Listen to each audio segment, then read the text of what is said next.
Welcome to Revenge of the Sith, What It Should Have Been, the third and final installment to my fanfiction rewrites of the Star Wars prequels. Now, if you're watching this, I'm going to assume that you've already seen the other two fanfiction movies that I made, because if not, click on the link below or the card in the top right corner to watch them. If you haven't seen the last two, then you'll probably be lost, as this was a series that was a complete overhaul, so we're in entirely new territory now. This has almost nothing in common with the actual Revenge of the Sith movie at this point. But a word of warning, there are going to be some new elements introduced in this, some that might even seem to be game-changing elements, depending on how you look at it. But don't worry, no matter how radical some of these changes might seem, they will not undermine the actual original trilogy. That will remain untouched. So just a heads up for any who are religiously devoted to the Star Wars lore, just try to keep an open mind and remember, it's only a fan fiction. So without any further ado, I give you Revenge of the Sith. The end of the Clone Wars has granted peace to billions across the galaxy. The Republic and Separatists have now merged to form a new governing body for the universe, with Supreme Chancellor Palpitine governing the inner worlds, and Grand Moff Tarkin governing the mid and outer worlds, which includes much of former Separatist space, while Alderaan has once again become a center of trade for the galaxy. But for the once glorious Jedi Order, the end of the conflict has ushered in a new age of terror. The criminal underworld has placed a bounty on the head of any Jedi, and all manner of scum and villainy have emerged to collect the reward, striking at the Jedi from every shadow. But most feared are a group known as the Chimera, who have hunted and killed some of the most powerful Jedi. Many have stopped wearing their traditional robes out of fear of being targeted. Being driven from Coruscant has left the Jedi scattered across the galaxy, leaving them vulnerable. After a series of attacks, the Jedi have chosen to regroup at a secret stronghold, to regain their strength and seek the direction of the Force. But all can feel the stranglehold of the dark side tightening around them.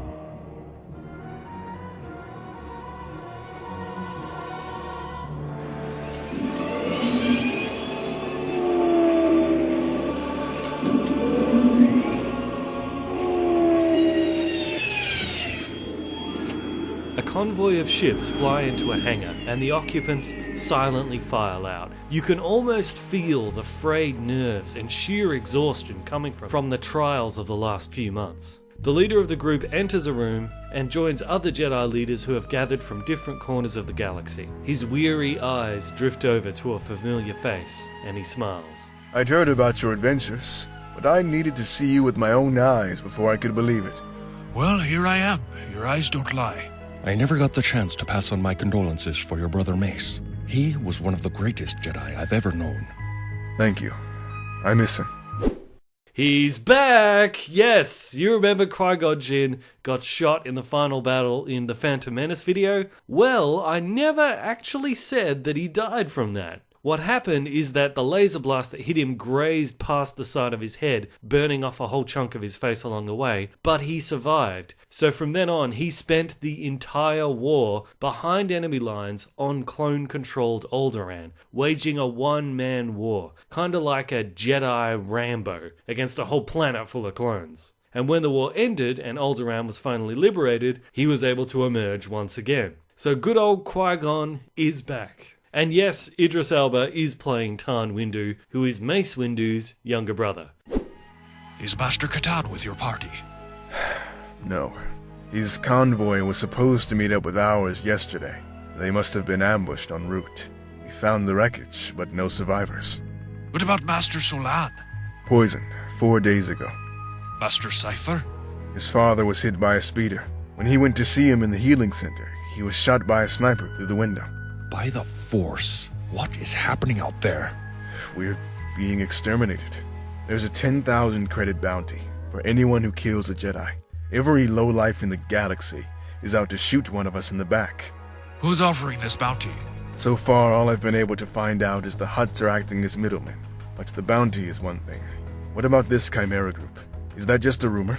I'm afraid not. They're very real, and they're well-trained, well-equipped, and motivated. Professional Jedi hunters.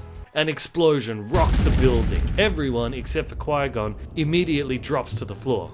That was no shockwave. That was a ground tremor. Everybody, outside, now! Qui-Gon Jinn leads the frantic group out into the hangar, and a lookout hands him some binoculars. The shot came from the top of the hillside. How could they even find this space? No one knows about it. You said you saw the wreckage of Catan's convoy. They must have followed you back here. Impossible. We scanned the area, there were no other vessels. They could have been cloaked. I felt for life forms through the Force. There was nobody else there.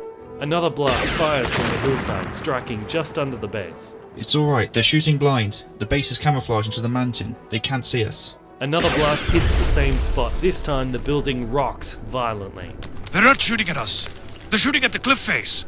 They're trying to bring the whole mountain down. Frantically, the Jedi scatter for the exit as the floor beneath them begins to crack apart from another shot. A few Jedi scramble for smaller ships in the hangar and fire up the engines, but a support pillar shatters as the weight of the mountain crushes the structure. The roof above the exit begins to cave in, and Qui-Gon throws up a force shield to hold the roof up, to stop it from blocking the exit as more Jedi run out. A pillar behind him shatters and falls towards him. Windu sees this and tries to block it with a force, but isn't quick enough. It knocks him over and crushes one of his legs. All the rocks by the exit fall, blocking it. Tann moves the scaffolding off his leg, picks him up, and heads towards the exit, sweeping the rocks aside as they go. Outside, the fleeing Jedi are running down a narrow path between the two hills. Windu is lagging behind, carrying Qui-Gon, as the base begins to break apart and slide down the cliff behind them. Up on the hilltops on each side, rows of battle droids rise and take aim. Qui-Gon sees them. Sabers up! Blaster bolts slice into the crowd of Jedi, catching them off guard. Sabers ignite throughout their ranks, and they begin deflecting the shots. Some rip the droids in half with the Force, others fling boulders at them, and within seconds the Jedi have made short work of the droids. But the surprise attack has taken its toll. Half of them are either dead or injured. Everyone freezes at the sound of a ship's engine behind them, and through the dust cloud of the collapsed mountain cuts a menacing battleship that swoops down on them. The guns begin firing, and Windu dives behind a boulder for cover.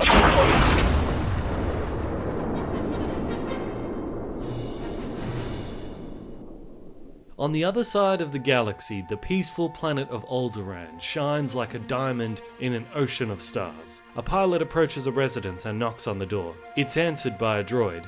Welcome, Captain Antinees. We have been expecting you. And who is this? The new droid! He pushes past.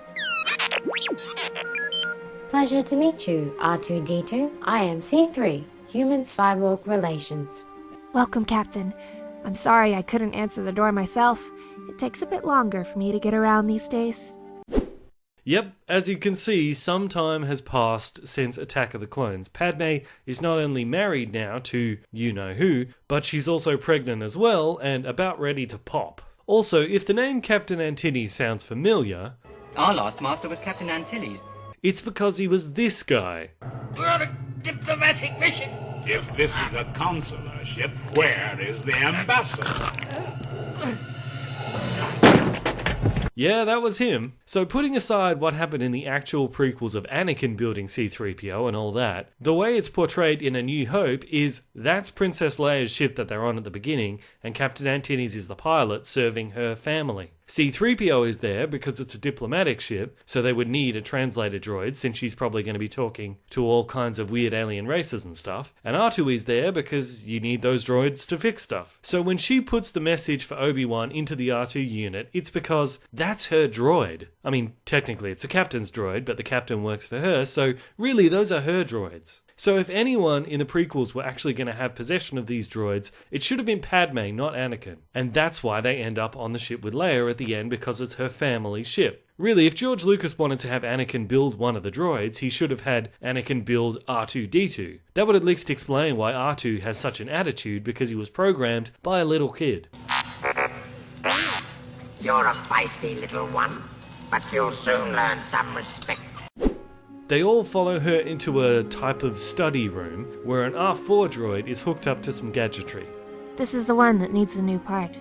I'll have my men repair him for you. He unhooks the R4 unit and plugs in R2-D2. How are the shipments going? Much better now that things have settled down more. In fact, if business keeps going like it has, the shipments should be back to the same frequency as before the war started. Your father would be very proud of you. If you recall back in the Phantom Menace video, I mentioned that Alderaan was the trade center of the galaxy and that Padme was from a wealthy family. Well, that's how her family made their money, from trade. Her father died not long after they returned to Alderaan, so she has now been rebuilding the family business herself ever since. How's your mother been? Struggling. She still has the breathing condition, and the doctors thought it would help for her to be in a warmer climate. So she's staying with Owen and Beru now. They're on Capac, starting up a moisture farm. Is that right? I hear it's really nice there. Yes, it is. They need the farms for the new colonies. The only place that needs moisture farms more is Tatooine, but... It's not so nice there. And your brother Owen and his wife? Great. She's pregnant too. No kidding. Baby fever everywhere. When's she due? Not for another month. Captain Antinees finishes hooking up R2-D2. Well, that should do it. Are you sure you don't want me to upgrade your protocol droid too? The new 3PO models have just come out. She looks over to her silver C3 droid. Maybe next time. A ragged figure claws its way over the jagged rocks of a steep mountainside on the ancient world of Moraband. Fleshed hand over mechanical hand, he drags himself up. It's Anakin, as a familiar voice echoes all around the mountain. A voice that cuts even sharper than the cold air. In the ancient times, the Sith and the Jedi used to be as one. We were all sons and daughters of the Force, making use of all sides, both light and dark. There was a time of balance in the galaxy. Anakin reaches the peak and climbs atop it as a furious wind blasts snow and ice past, cloaking the environment in a white haze. For the last 18 hours you have climbed to the peak of this mountain. Your muscles scream in agony, your bones wail in the cold, your fragile body begs for an end to the torment. The ice storm weakens and the snowy wind eases to reveal a second peak even higher, with Palpitine perched atop that. But a Sith is more than his body, more than his flesh. A Sith is the Force in its purest form, unfiltered, unrestrained, and unapologetic. Anakin stumbles to the rock face and begins to climb up once again. In those early times when light and dark were as one in the Force, foreign eyes turned to our galaxy with a desire for conquest and plunder. Our ancestors knew what to do, drawing deeply on the dark side. They unleashed horror after horror on those invaders and delivered the galaxy from the jaws of chaos. But in the shadow of that victory arose a new enemy. Some believed that the use of the dark side, even for defense, was something to be feared and forbidden. This split the students of the Force in two. Those who believed that the dark side was worthy of study became known as the Sith, while those who feared the unknown and tried to chain down the dark side, the very lifeblood of the Force, became known as the Jedi.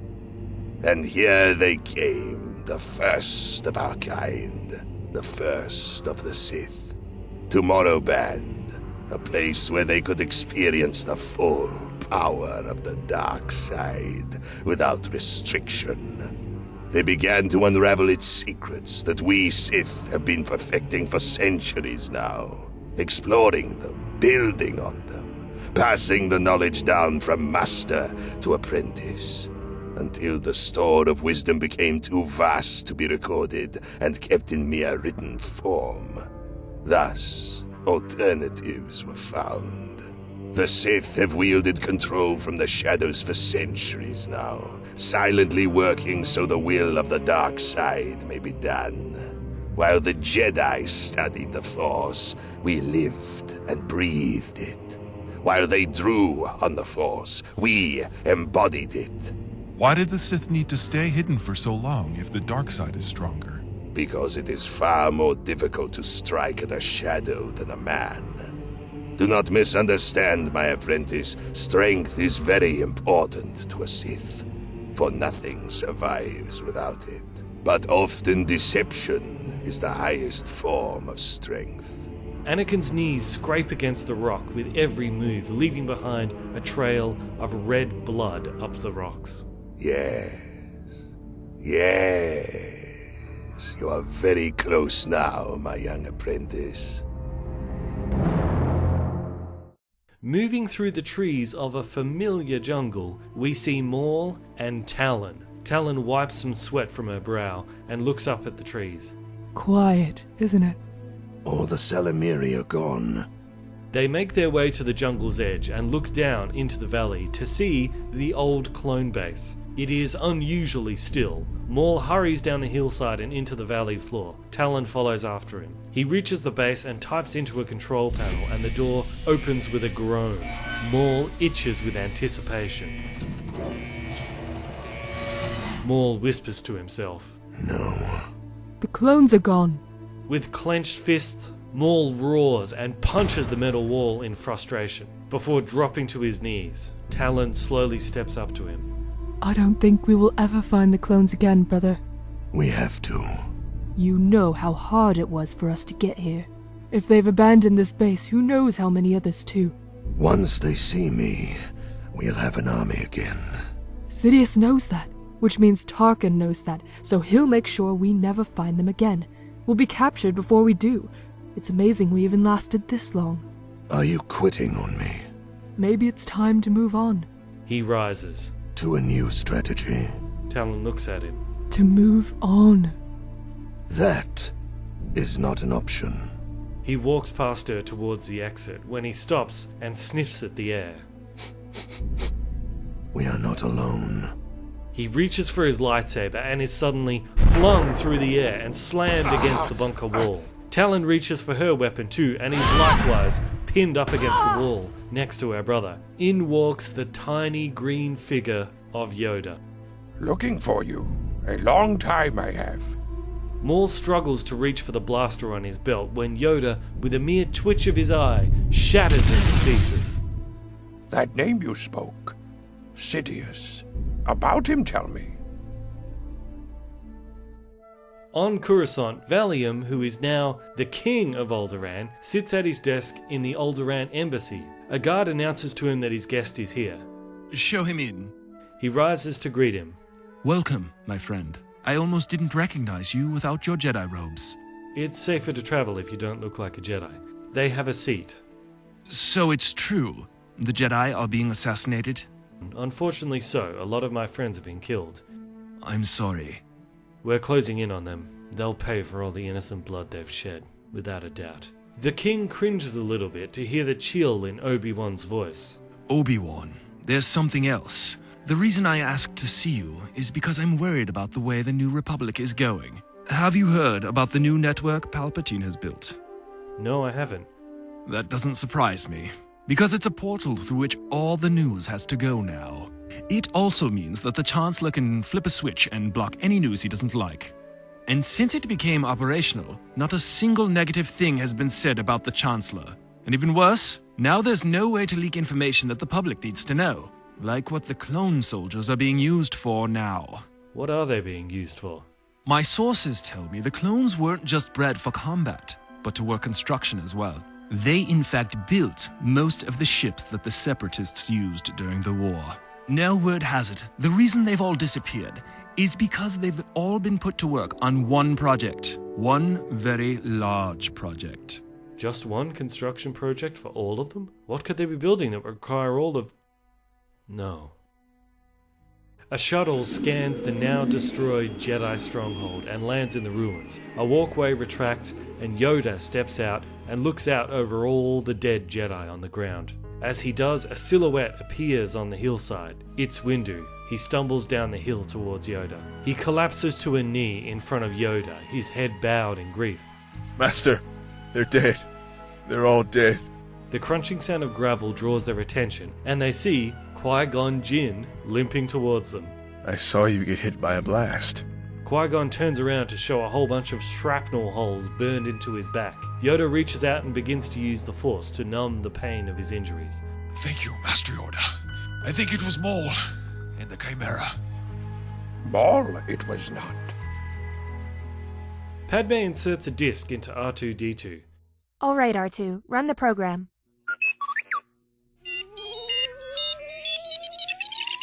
A hologram projection of many different faces as images appear, connected by an elaborate series of lines. Lady Padme, the R2 unit is inquiring as to the purpose of this program. It was built by my father for a trading business. It connects events with valuable items to anticipate what will be in demand. It's what helped my father get a head start on the competition. He inquires as to why there are no items to trade in these files. Because I've rewritten the program. I'm not using this to calculate trades. I'm using it to calculate people. On the right are all the major events of the Clone Wars since the conflict began. On the left is the hierarchy of the Separatist leaders and conspirators that were responsible for the events, with Maul and Count Dooku being the main influencers. But it's never been higher than 70%, so I think there was someone else in the government who was working with Maul, someone other than Dooku. Who's next on the list, C3? All military leaders have been completed. So we move on to the government branch.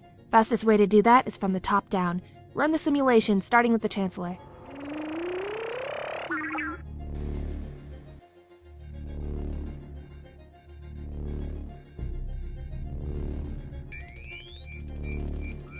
Are you kidding me? Does this mean that... It doesn't mean anything, other than there's a connection. Something to point us in the right direction, and even if it is true, we still need solid evidence. R2, save this simulation. So let's assume that the Chancellor was in collaboration with Maul, and that Dooku was his fall guy. Run the Black Sunset simulation.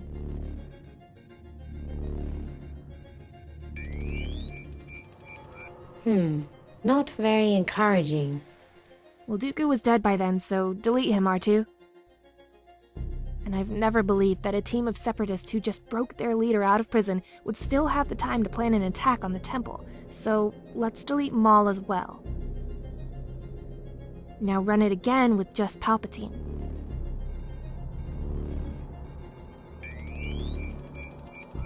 So, if the Chancellor did conspire with the enemy, and was a factor in the Black Sunset, he couldn't have done it alone. He must have had help. R2, create a new file under the Chancellor. Padme looks at it closely. So, Chancellor, who's your new friend? On Moraband, Anakin nears the peak of the mountain. Palpatine sits atop it cross-legged, meditating. Do not hesitate, my apprentice. For if you succeed in striking me down, you will no longer need my guidance. That is how the Sith remain strong. Anakin pounces onto the perch. He swings at the back of Palpatine's head, and in a flash, he's gone. Anakin is shocked. Did I just disappear? Or was I never there at all? Neither, my young friend. I simply move faster than you can see. Anakin swings at Palpatine. He catches the blade with his bare hand, which is now cloaked in lightning. Anakin wrestles with the saber, but Palpatine, displaying uncanny strength, simply yanks the saber right out of Anakin's grasp, and with a blast of force swipes him sideways into the rock. All the breath is knocked out of him, and Anakin collapses. You know how Jedis can absorb dark lightning with their lightsaber? Well, it should also work the other way around too, so if Palpatine is able to cloak his whole hand in that lightning, then he should be able to grab the blade of a lightsaber without it cutting through him. You still rely too much on your physical strength. You must allow yourself to become a vessel of the dark side. When you strike, you must do so with your whole self. Anger, pain, frustration, passion, and the fire, all of it together. Only then will you be able to transcend the limits of the Jedi teachings and embrace the full power of the dark side. On an old galactic space station, Obi-Wan pilots his ship into a dock. Entering the vessel, he is greeted by what remains of the Jedi Council, as well as some other senior members and their apprentices. Obi-Wan sees Tann Windu standing off to the side, and he gestures a greeting at him from across the room. Qui-gon and Yoda stand before everyone. Qui-Gon now sporting a mechanical leg brace on his injured leg, and his back is all patched up from his shrapnel. Welcome, everyone. You have all received the coded messages, so you know that Master Yoda has indeed captured Darth Maul and his sister Talon. You, no doubt, then are wondering why we're holding them here, in an old space station, rather than in a holding cell on Coruscant. Well, the fact is that since being captured, the two of them have both been very forthcoming. In fact, they've answered every single question we've asked, and even many we didn't think to ask. And the answers are troubling. He turns and presses a button, and a recording of Maul's interrogation begins to play. Let's start from the beginning. Who taught you the ways of the dark side? His name is Sidious. Grand Moff Tarkin stands proudly watching the countless clones swarming like an army of ants over the gigantic framework of what he has come to call the Death Star. One of his officers approaches. Sir, early projections are looking good. With the clones only requiring 1 hour sleep each night and their enhanced strengths, the speed with which we can build is limited only by how quickly we can gather the materials. At this rate, when will it be completed? 5 years. Not entirely unsatisfactory for building an artificial planet. Inform the Chancellor of our progress. Yes, sir. Back at the station, the recording has finished and the room is now silent. It's unbelievable. It's impossible. Once again, Master Yoda can confirm. There was no deception in anything he said. He is telling the truth. It does explain quite a lot. But how could we not see it? No better place to hide there is than in the shadow of the dark side. But still, right under our noses? But no more. We're going to tear away those shadows and fling this monster into the light. Expose him to the entire galaxy. Once Palpatine's true identity is known, there will be nowhere for him to hide. That's right. Once we broadcast that recording, as my brother used to say, this party's over. That's why we called you here. Once this is known, the Republic will turn to the Council again for help, and we must be ready. We can't broadcast the recording, not on any public network. Why not? I just got back from Coruscant, and King Valium told me that the Chancellor now controls all media transmissions. If we hacked in with this, it would be shut down within seconds. Then we walk into the Senate and play it in front of everyone on a closed network. Let's say we do. What then? Then we arrest the Chancellor and put him on trial. Assuming he doesn't flee the planet or enact some kind of emergency plan. Who knows what he's got planned in case he gets cornered. If we lead with this evidence, he'll know we've discovered his secret, and that will make capturing him very difficult. Master Kenobi is correct. Allow him a chance to escape. We should not.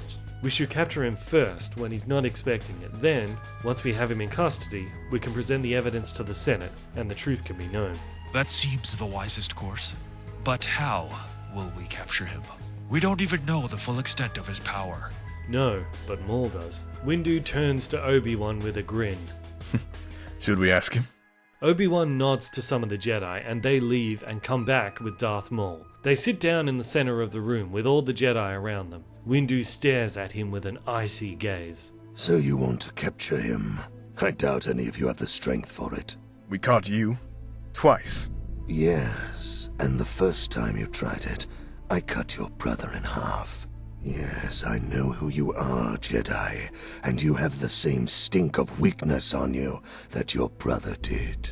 Windu rushes forward and delivers a huge right cross to Maul, knocking him to the ground. As the other Jedi pull him off, Maul's mocking laughter fills the air. Very good, little brother.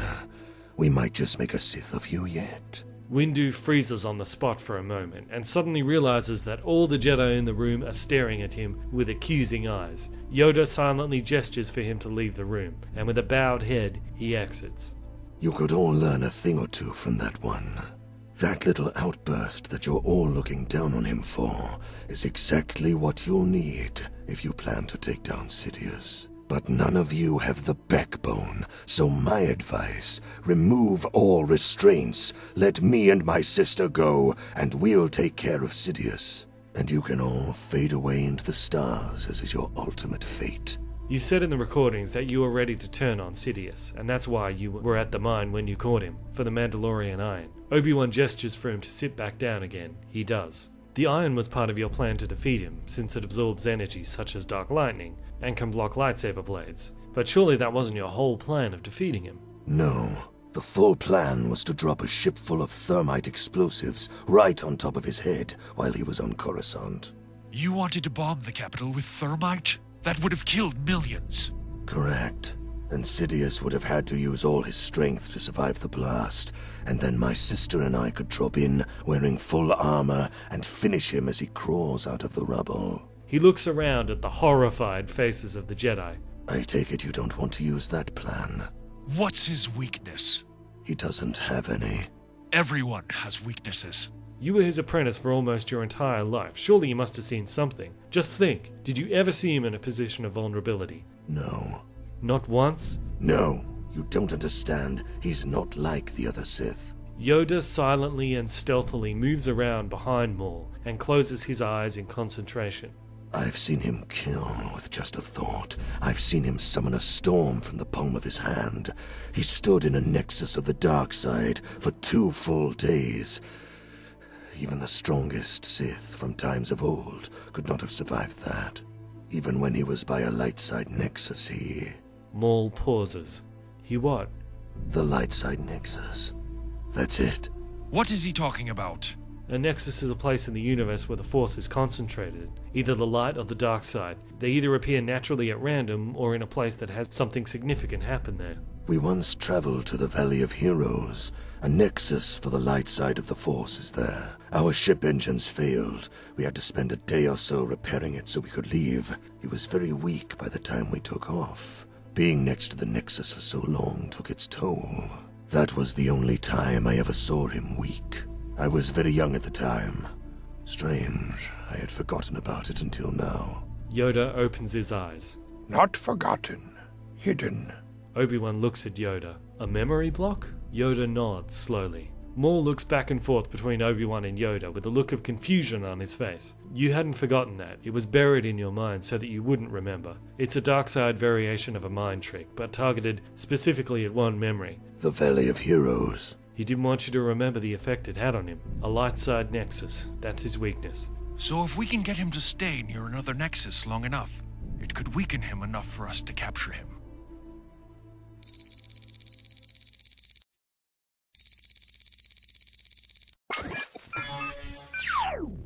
Hey, sis. Owen, how is everything? That's why I'm calling. We had an early visitor. Wait, you don't mean... Baru? Yes, she had the baby yesterday. What, already? But I thought she wasn't due for another month. She wasn't, but I guess our tiny guest was impatient to start his life. His? You mean it's a boy? It's a boy. Padme grins from ear to ear, then her grin slowly fades. I wish I could have been there. Ah, don't worry. There'll be plenty of time after you have yours. Padme smiles. Yeah. So we need to lure Sidious to the light side nexus somehow. No, we don't. He'll be entering one any day now, on his own. Where? The Jedi Temple, or what's left of it. Of course, that would be the focal point of the Force. But why does he want to go to the temple? Not to the temple, to what's under it. He's going for the vault? Vault?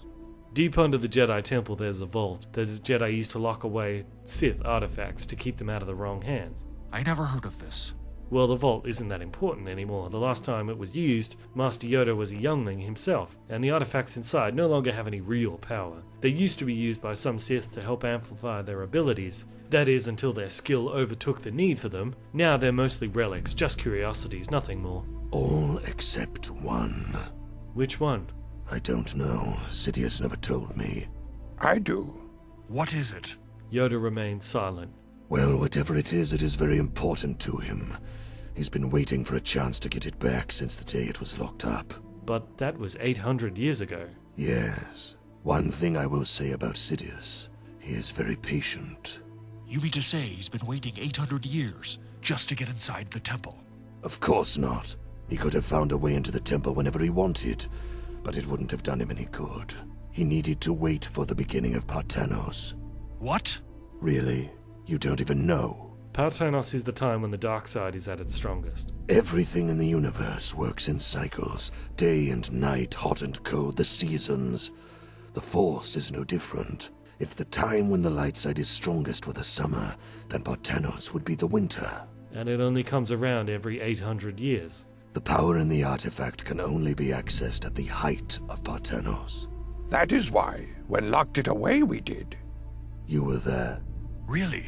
You don't even know? Maul fires an angry stare at Qui-gon. This Parthenos began at the same time as the Clone Wars. It wasn't an accident that Sidious triggered the war when he did, and it's not an accident that your temple is abandoned now. He's been planning this for a long time, and now Parthenos will reach its peak in a few days. There's no chance that he won't be there if he isn't there already. And when he leaves the temple after spending days in the heart of the nexus that lies there, he will be weaker than he has ever been. The thing he desires more than anything else, behind a wall of the only thing that can hurt him. No wonder he blocked your memory of it. But I've always known about the vault. Everything he's done has been to get to that artifact. It's what all this has been about. That's why I turned on him. Because whatever that thing does, whatever it gives him, must be very important. So, I don't want him to get it. What could be so important? The only power that cannot mastered be. Only given. The only power he doesn't possess? Yoda nods. And 800 years waited he has to gain it. The ghostly frame of Palpitine appears at the edge of the ruins of the Jedi Temple. He turns to his guards. Hold the perimeter around the temple. No one is to enter until I leave. Palpatine takes his time, working his way through the crumbled stones and broken walls. He levitates a boulder out of his path, and under it finds a semi-crushed skeleton, a dead Jedi left over from the Black Sunset. He steps over the skull and continues on. He enters the lower level of the temple, taking a deep breath.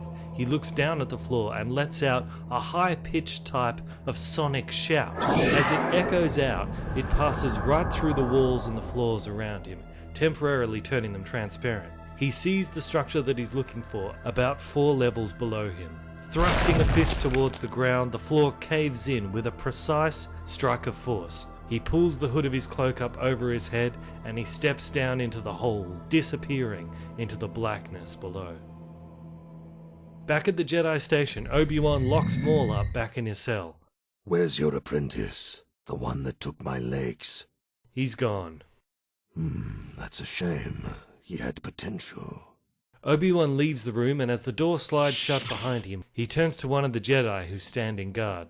Don't take your eyes off him, not even for a second. And don't let Tann Windu in there either. Obi-Wan walks down the hall, all the way around the station, to the opposite side and enters another holding cell there. As he does, he sees Talon standing in the center of her cell, waiting for him. I could sense you coming down the hall. I know. He steps closer and looks at her sideways. Didn't you used to be red? Yes, and before that I was blue. You change color as you get older? All females do in my species. After this I'll be green. And after that? Well, I'm curious about that myself, but I probably won't live long enough to be another color. How do you feel about that? Feel? You're asking an evil Sith criminal how she feels. No, I'm asking that to a person that I've sensed some good in, and that I still do. A person that could have killed me but didn't. Why? Talon turns her back. Actually, I do know a bit about your species, and your color changes don't just come from turning a certain age. They do, to an extent, but they can also be triggered by more psychological factors. Those who stay the same kind of person for most of their lives only change colors once or twice. Most of your kind are blue when they're younger and red when they're older. To change again means something more. A new spirit makes a new skin. Talon turns back to face him. You love the sound of your own voice, don't you? Obi-Wan chuckles. My apprentice used to say the same thing. Used to? So he's not your apprentice anymore? He's gone. Talon looks at him closely.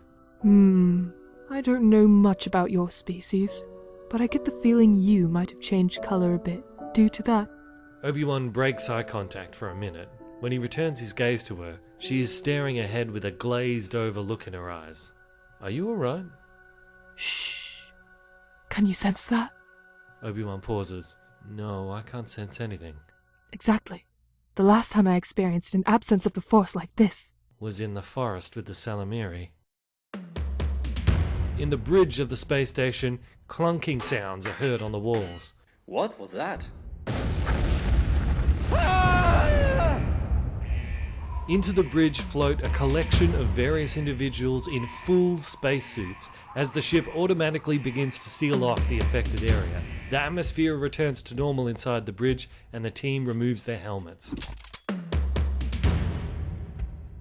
Outside, Windu runs down the hall towards the bridge which has sealed itself off. What happened? There must have been a breach in the hull. Inside, everyone is out of their suits and we see the Chimera. One of the hunters is hacking into the ship's computers.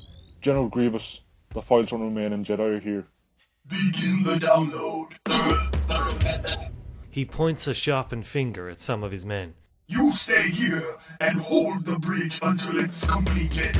The rest of us will clear the ship of Jedi. He throws a magnetic explosive at the door of the bridge and readies a detonator in his hand. Remember, no one kills Maul but me. He detonates the explosive and some of the Jedi on the other side of the door are blown away. As Windu sits up, his eyes behold a terrifying sight. The Chimera! The Chimera's here! Qui-gon rounds the corner and slides to a stop. He throws a blast of force at them, but when it reaches them, it evaporates into nothing. The Chimera begins shooting and Qui-Gon deflects the shots with his saber. Pull back into the hall! We'll make a stand with the others! They both retreat down the corridor. Grievous gestures for the others to give chase, while he turns and heads in a different direction. They stumble into the main hall as a young Jedi swings his saber at Qui-Gon. Stop! It's us! I couldn't sense anything. I didn't know it was you. They have the Salamiri with them. They push the Force away. We'll have to fight them off with our sabers. Okay, so you remember the first thing that happened in The Phantom Menace is they found the clone base and there was a jungle around it that was full of Salamiri, and Salamiri block the Force. They create a bubble that pushes the Force away. And if you get a whole bunch of them together, that effect is multiplied. Well, Maul and Talon in this movie went back to that same clone base, but now, not only is the base empty, all of the Salamiri are gone. Where are they? The Chimera have them.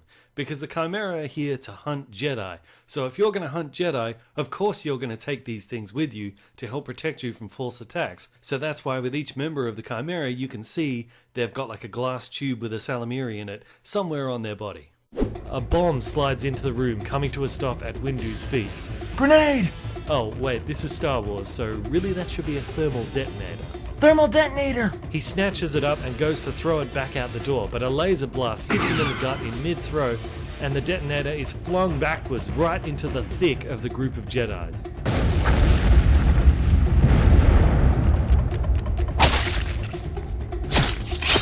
The Chimera charge in.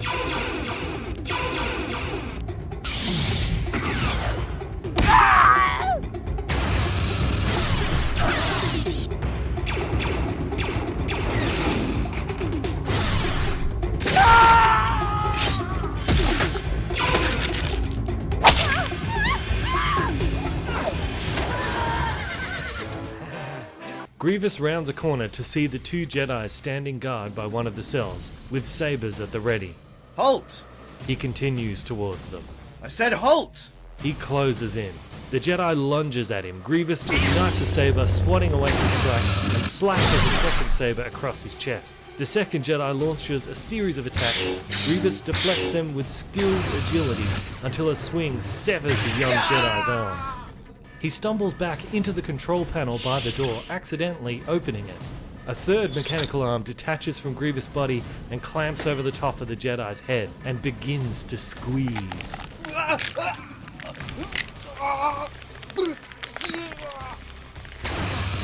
They wrestle back and forth and their sabers bounce off Grievous' shoulder, burning into some of his exposed flesh between his arms. Grievous stumbles back, and as Obi-Wan raises his saber for a kill strike, Grievous lifts the Jedi he's holding up in front of him as a human shield. Obi-Wan has to stop himself, and a fourth arm detaches and slams Obi-Wan in the gut so hard that it lifts him off the ground and his saber goes flying. Inside the room, the Jedi slashed across the chest is just barely alive. Talon calls to him. Let me out! He needs help! Hurry! He struggles up to a small control panel and with his last ounce of strength, hits the release button. Grievous appears in the doorway and drives a saber through the Jedi's back.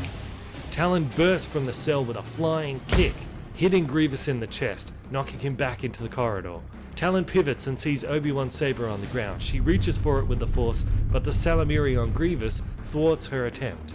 He charges her, grabbing her by the throat, lifting her into the air, and slamming her up against the wall. Are you ready to die, little one? Talon sees the gash on his shoulder and drives her thumb deep into the open wound, twisting and grinding her thumb into his bleeding flesh. He drops her instinctively and she rolls towards Obi-Wan's saber and grabs it. Grievous flies at her, swinging madly back and forth with both weapons. No style or tactic, just pure rage. She ducks and dodges as best she can. Obi-Wan comes to and sees the fight in progress. He reaches into his boot and takes out a strangely familiar-looking lightsaber that he keeps as a spare. Grievous is hammering into Talon so hard that she is knocked to the ground. He takes aim at her head.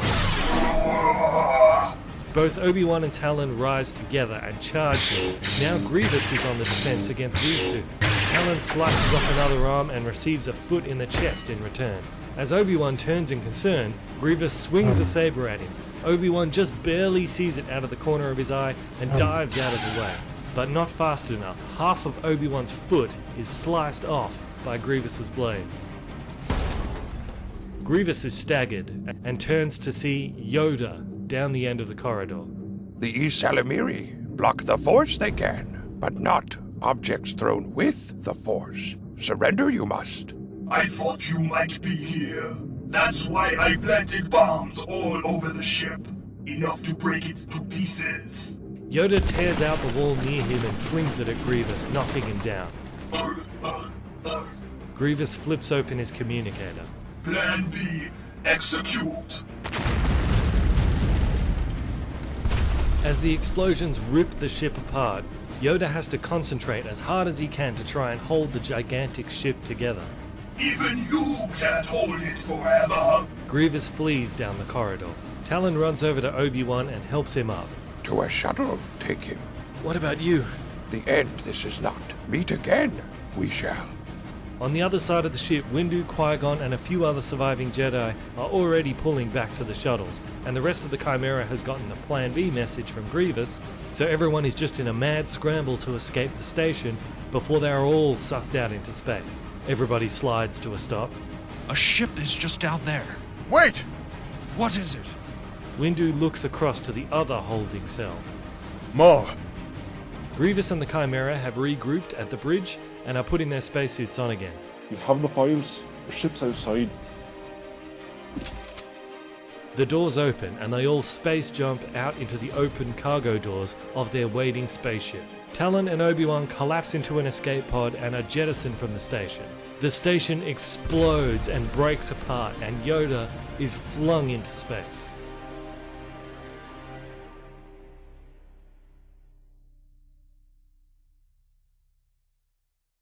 Slender hands wave in the darkness below the Jedi Temple, and a glowing orb of energy lights up the darkness around Sidious. He approaches a structure ahead of him, a large doorway. As he does, he senses a presence watching. I know you're there. Show yourself. The blue ghost of Mace Windu appears before the doorway. Only one of you. I expected a few more. There are many more of us. You made sure of that. And I will continue to make sure of it until every last Jedi is added to the Netherrealm. There is nothing here for you, Sith Lord. You will leave empty-handed. Is that why you're here? To guard nothing? It will take more than a few Jedi spirits and petty trickery to stop me. You should know that by now. We know who you are, Sith. Even in the Netherrealm, we can sense the echo of your power. So, only now, At the end, do you understand? What you seek is inside, and to get there, you must pass through 3 trials. But beware, Sith Lord. This place is strong in the light side of the Force, and all my brothers and sisters are waiting for you. You underestimate the power of the dark side. Then confront these trials with your true face. Palpatine shoots a vicious glare at the ghost. The dark side corrupts both spirit and flesh, does it not? It must have taken quite the toll on your body after all this time. How much of your strength do you have to expend to hold your appearance? Or have you held on to the illusion for so long that you can't remember your true face anymore? You will need every ounce of strength you can muster for what lies ahead, Sith. The ghost of Windu slowly starts to fade. As I said, we all know who you are. Sidious is left standing alone, looking at this huge door. He begins to sway, loosening his muscles and joints in his body. As he does, his body begins to twitch and contort. His eyes begin to glow a dark yellow color and sink into his head. Bags appear under his eyes, and a sickly pale whiteness crosses over his skin, until he takes on the shape of the Emperor. This is dark side corruption. It's something that already exists in Star Wars canon, and the idea is that the more a person exposes themselves to the dark side, the more it starts to degrade their body physically, which is why the Emperor looks so bad in Return of the Jedi, which I think is a much better explanation as to why he looks that way than Palpatine melting his own face with lightning. They did actually seem to be going in this direction with the actual Attack of the Clones movie, as Palpatine in that does look noticeably more pale and haggard than he was in The Phantom Menace. But then they just kind of rushed it with the last movie with that whole face melting thing, because I guess everything was rushed in that movie. So in this, Sidious looks like a monster because he's been using the dark side for such a long time, but he's been projecting an illusion to make himself look more like a normal human so that he can go do all his political stuff. But by the time we get to Return of the Jedi, he'll no longer need to keep up that fake appearance, as he's already ruling the whole galaxy. Also, what I'm doing here with Sidious in the Jedi Temple is kind of like the reverse of what we saw with Luke in the tree on Dagobah. Because remember in that was a Jedi going into a place strong in the dark side and facing a trial. This is a Sith going into a place strong by the light side and facing trials. So it's kind of like a flipped version of what we saw with Luke. Sidious reaches out and begins to slide open the massive doors, revealing a long corridor behind them, and levitates the glowing orb ahead of him to light his way, and begins down the passageway. Elsewhere, Captain Antinees is flying a supply ship when his crew picks up a distress call from an escape pod. He pulls up the hologram. Master Kenobi? What are you doing all the way out here? It's quite the story, Captain. I'll tractor you in. His crew tells him that there's something else out there. They point through the window to a tiny dot floating among the stars. He peers through some binoculars and can barely believe what he sees. That tiny green figure of Yoda floating through space, cocooned in a ball of energy. What in the name of the Force? On the peaceful world of Alderaan, Anakin has finally returned home to his pregnant wife, and they are arm in arm, strolling through the idyllic gardens of the capital. Remember that Padme believes he's working as the navigator on a space freighter, which he is, but he also uses those times away to actually be trained as a Sith. So usually he says that the trip takes longer than it actually does to account for that extra time of him getting trained. Then we docked in a Bothan spaceport to refuel, and I met a few of them. Bothan? Really? Is it true about their fur that it's always moving around? It's true. Funny thing is, though, as I kept talking to them, I realized it's not random movement. Their fur actually changes based on their emotions. Really? It's almost imperceptible, but since I could sense their emotions, after a while I was able to match their emotions to the movement of the fur. If you ever have to make a deal with them for business, I can teach them to you. Remember in Return of the Jedi, it was Bothans who were credited for stealing the plans of the second Death Star? Many Bothans died to bring us this information. Well, they look like this, And yes, their fur does indeed change shape with their emotions, and that's part of the reason why they got caught with the Death Star plans and many of them died, because the movement of the fur would give them away. So here I'm just kind of giving a little bit of a hint that maybe that's because Vader knew how to read those movements of the fur, so he taught it to others. Just kind of like a weird little Easter egg for like the super Star Wars fans out there. They take a seat at a park bench and continue talking. Padme says she's thirsty, so Anakin walks over to a small vendor to buy her a drink. As he does, a few drunk guys are walking down the footpath, goofing around with each other. The closest one isn't paying attention and swings his arm out while he's laughing, hitting Padme in the side of the head. Oh, I'm sorry, lady. All of a sudden, a robotic hand seizes him by the hair and lifts him up onto his toes. It was an accident. The two other drunks edge towards Anakin, but the chill in his eyes stops them where they are. That's my wife you just hit. I'm sorry. She's pregnant. If you'd knocked her over. I'm fine, Anakin. Let him go. He drops him and his friends quickly collect him and rush him away. Padme tugs at his hand. Hey, I'm alright. Sit down.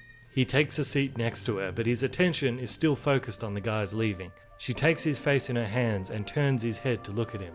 The war's over now, remember? You ended it. She taps a finger onto his temple. But you need to end it in here as well. You're gonna be a father soon, and that child will need a father who's at peace. Anakin's face softens and he smiles. Sidious has reached the end of the passageway and he finds himself in a huge open room. Mace Windu's voice echoes around him. Sith Lord, Master of Darkness and student of the quick and easy way, your first trial awaits you. All around Sidious appear Force ghosts of Jedis, lining the walls in all directions, thousands upon thousands of them. Sidious thrusts his arms out at his sides, and dark lightning cloaks both of them. How long can the darkness endure in a room full of light? Let's find out. A battle cry erupts from the army as they draw their swords and charge in. Sidious blasts shockwaves at them, which dissolves them with one hit. He zigzags with full speed to dodge the attacks, swiping with his lightning-cloaked hands at any who get too close. He moves like a cat, with grace and agility, but his movements, each one strengthened by the dark side, gives him a strangely otherworldly look to him. Okay, so you might be wondering, why is it that the Jedis look so weird, and why is it that they're carrying weapons, and if they are carrying weapons, shouldn't they be lightsabers, not old-timey swords? Well, the idea is that because this vault that Sidious is working his way towards is centuries old, these are all Jedi ghosts or Jedi spirits that have decided to stick around to help protect the vault. So because the vault's centuries old, these Jedis are from all different eras. So that's why some of them look like knights, others have different designs. It's because they're from different eras of the Jedi. And really, when they're attacking Sidious, since they're pure force at this point, they're basically just attacking him with the force. So the swords that they're carrying is just the representation of them attacking him. And I went with the old-timey swords because ghosts with lightsabers just seems really weird, so hopefully that makes sense. The Jedi Ghost Army closes in around Sidious.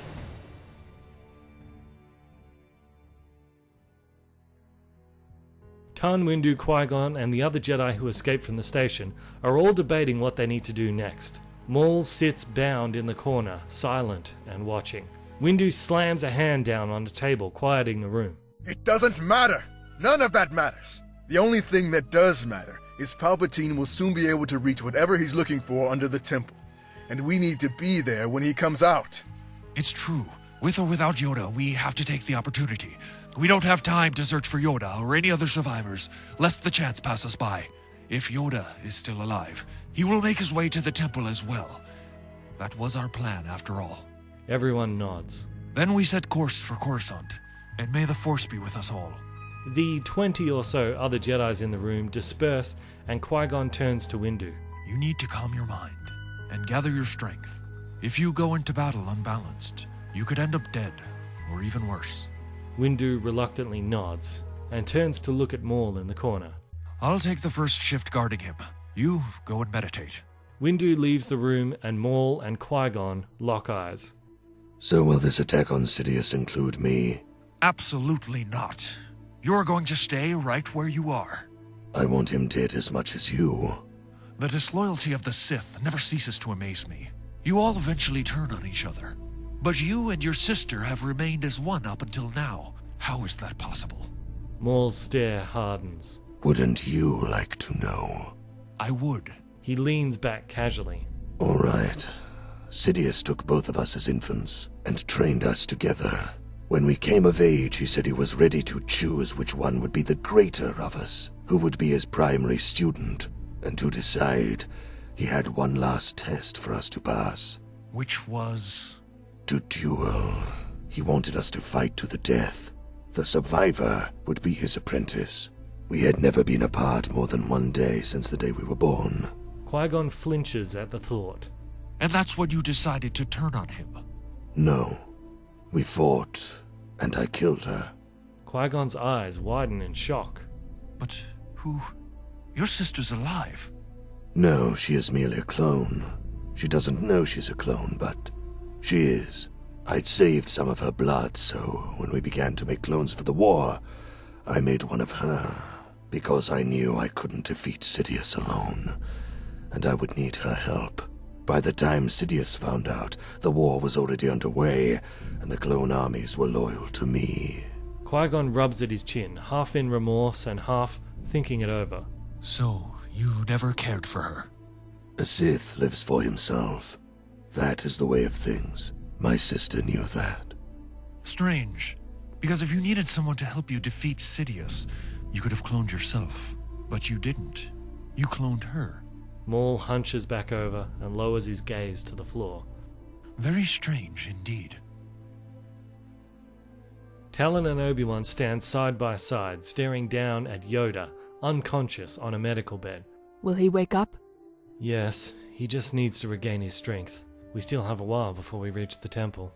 We're still going to get Sidious? Of course we are. It might be our only chance to catch him. You've lost half a foot. You can barely even stand up, and your little green friend here is unconscious. How long do you think you'll last against him? Captain Antinees enters the room. Master Kenobi, I think it would be better if I dropped you off at Alderaan. No, we have to get to Coruscant as soon as possible. It's urgent. That's why I want to drop you at Alderaan.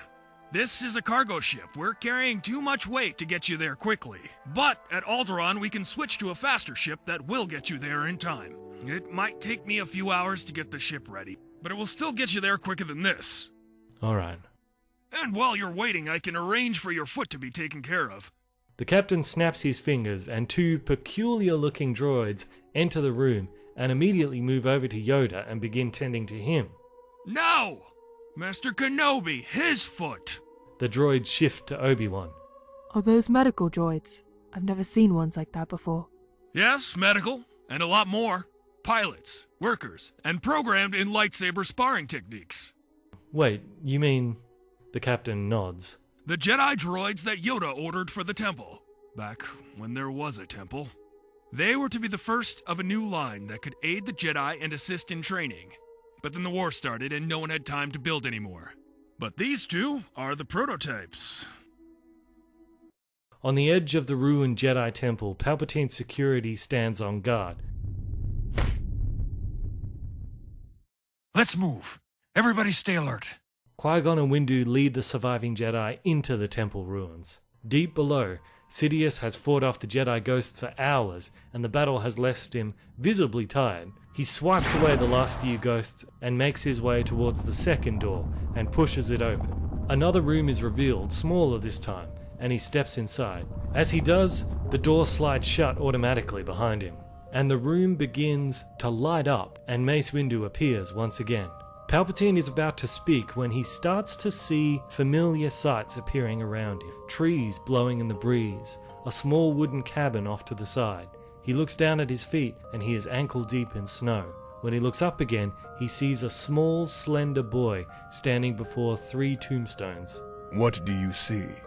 The graves of my 3 older brothers. And what else? Is this your attempt to rattle me, Jedi? Showing me an echo of the past?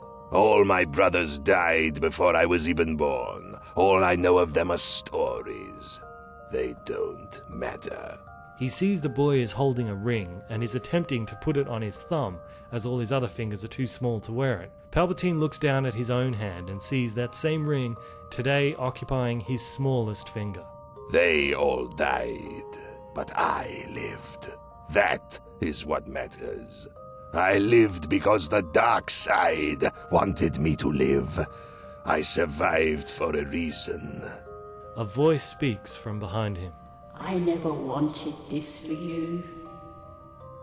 We see a middle-aged woman standing before him, with both kindness and sorrow in her eyes. I never wanted any of this for you. On seeing this, Palpatine's face shifts back to his previous form, and for the first time ever, we see some emotion on his face that isn't just hate or deceit. I'm sorry. Whatever I did wrong, I'm so sorry. She begins to fade away, and Palpatine involuntarily reaches out to her, but she disappears. The rest of the scene around him fades also, until he is left alone, standing in the middle of a pitch-black room, alone in the darkness.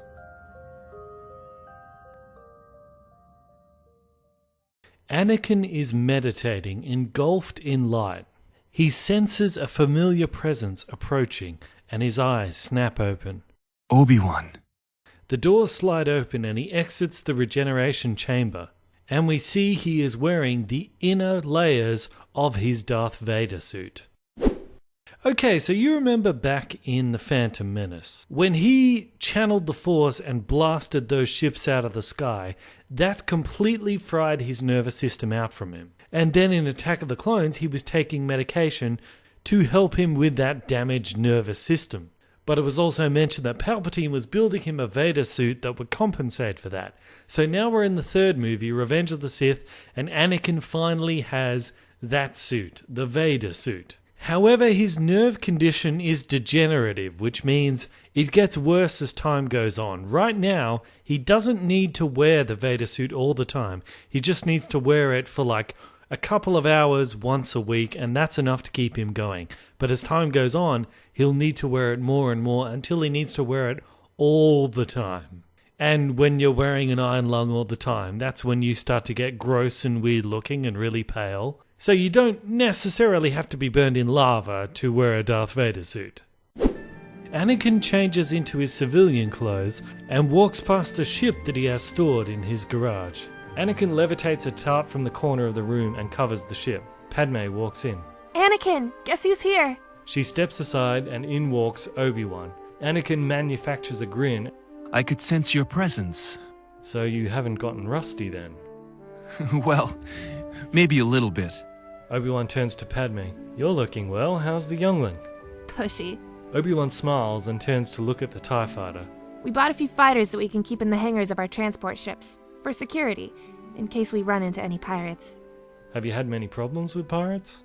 Not in the Old Republic space, but if we want to run ships through the Outer Rim, then we'll need extra security. Anakin places a hand on the ship proudly. I made a few improvements to this old girl. Independent targeting.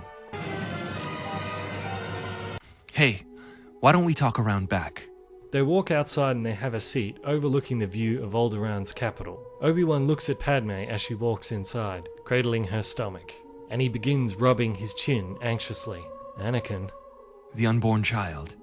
He makes an impression. There's something special about him, isn't there?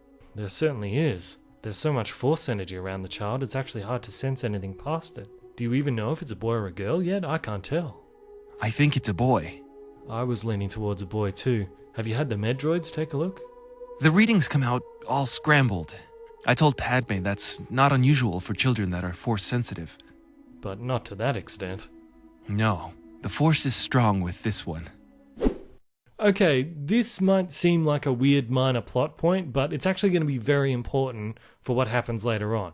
Because Padme is pregnant, as we all know, with both Luke and Leia, who are both Force sensitive to varying degrees. So there's actually a double amount of Force energy around them as they normally would, because there's two instead of just one. And this creates kind of like a wall that's hard for anyone to see past. So Anakin and Obi-Wan think that it's one kid with twice as much Force power, rather than two kids with the normal amount of power. And they think it's a boy since Luke is a little bit more prominent in the Force, so they can sense him a bit more. But the important thing to remember here is because of this, Anakin doesn't know he has a daughter. He knows he has a son, but he doesn't know he has a daughter. And he won't know until that moment in Return of the Jedi. So, you have a twin sister. So just keep that in mind because we're going to build on that as we go on in this story.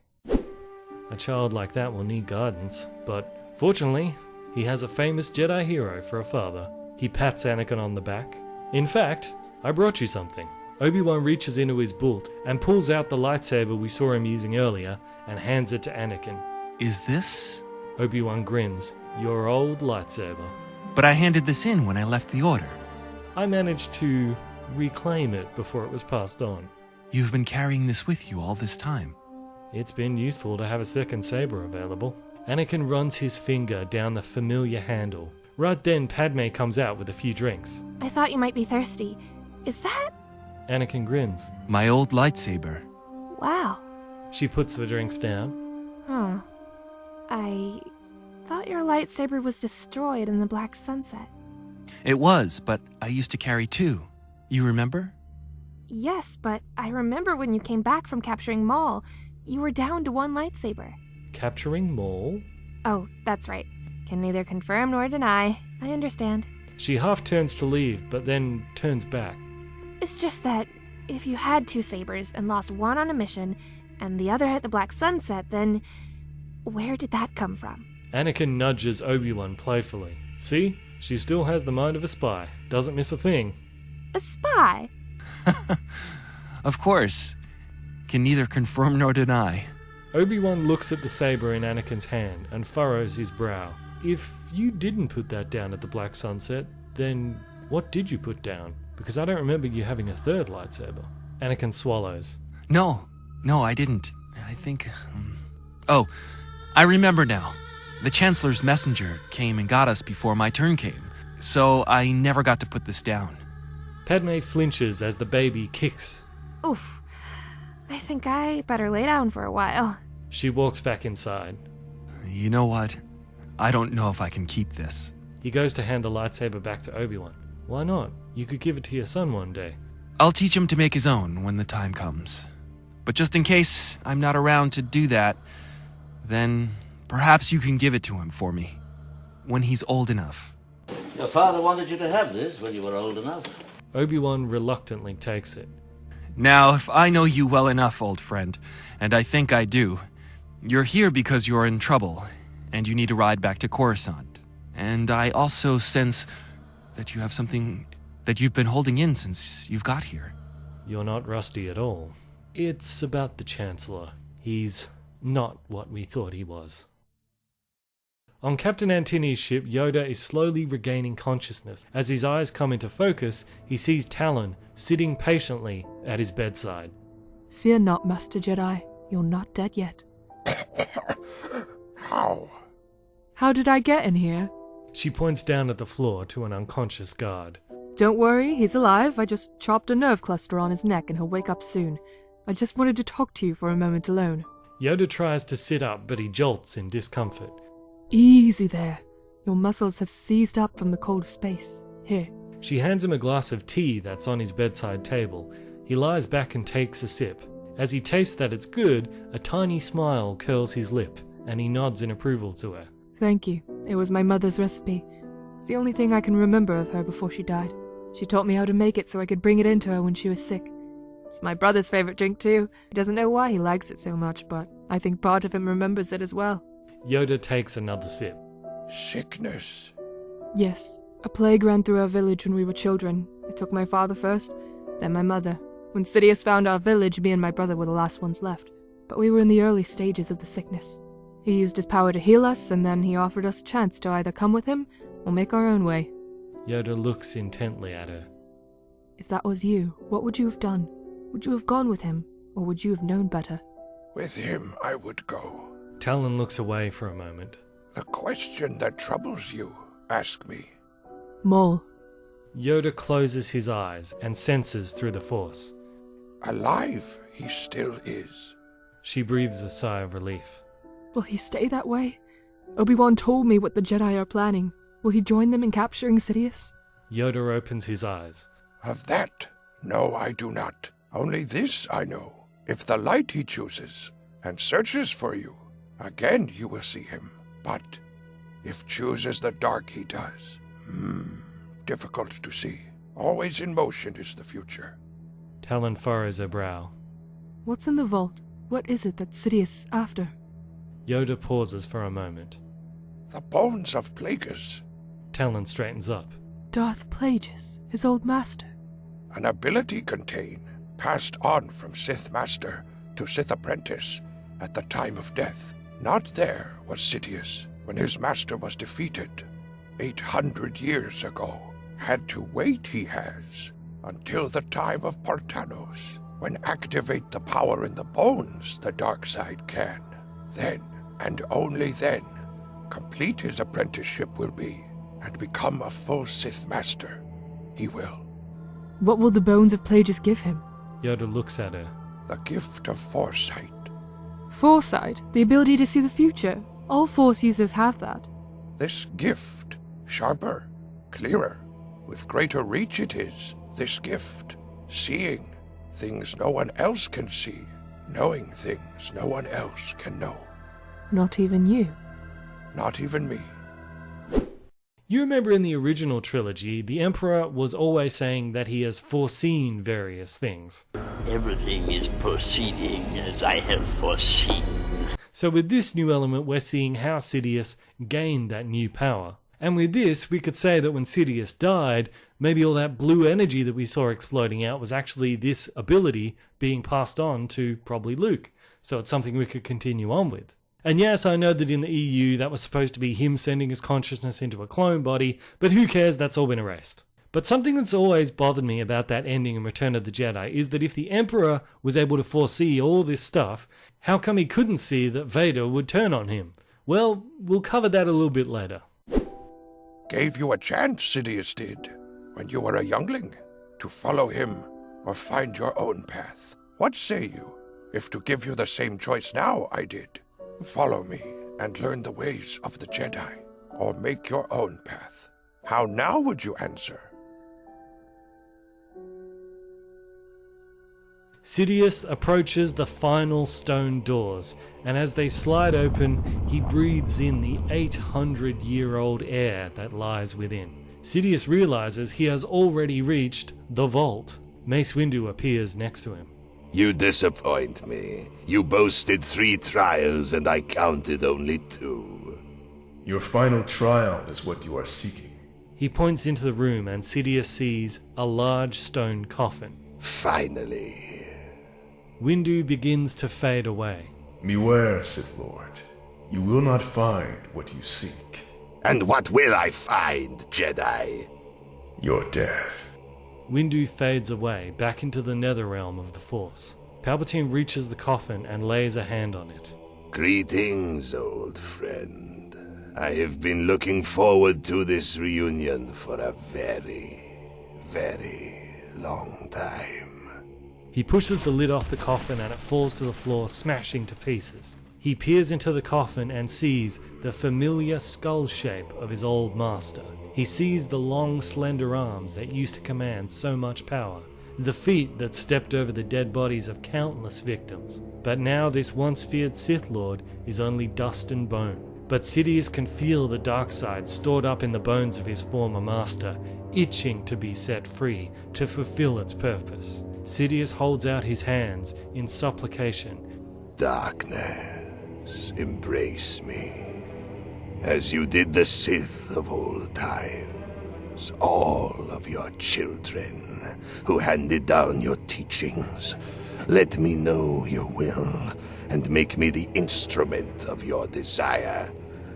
I come before you washed in anger, forged in fury, and purified in hate.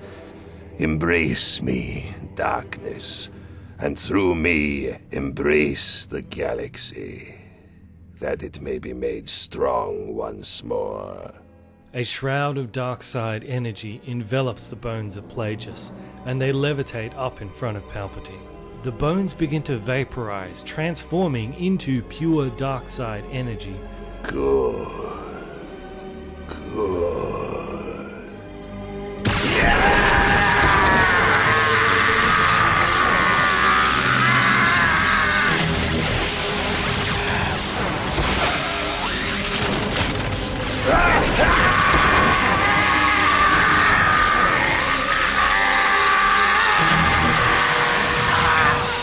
The last of the energy transfers and Palpatine drops to the floor.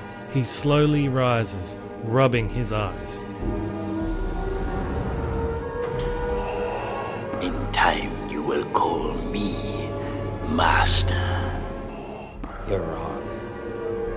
Soon I'll be dead, and you with me.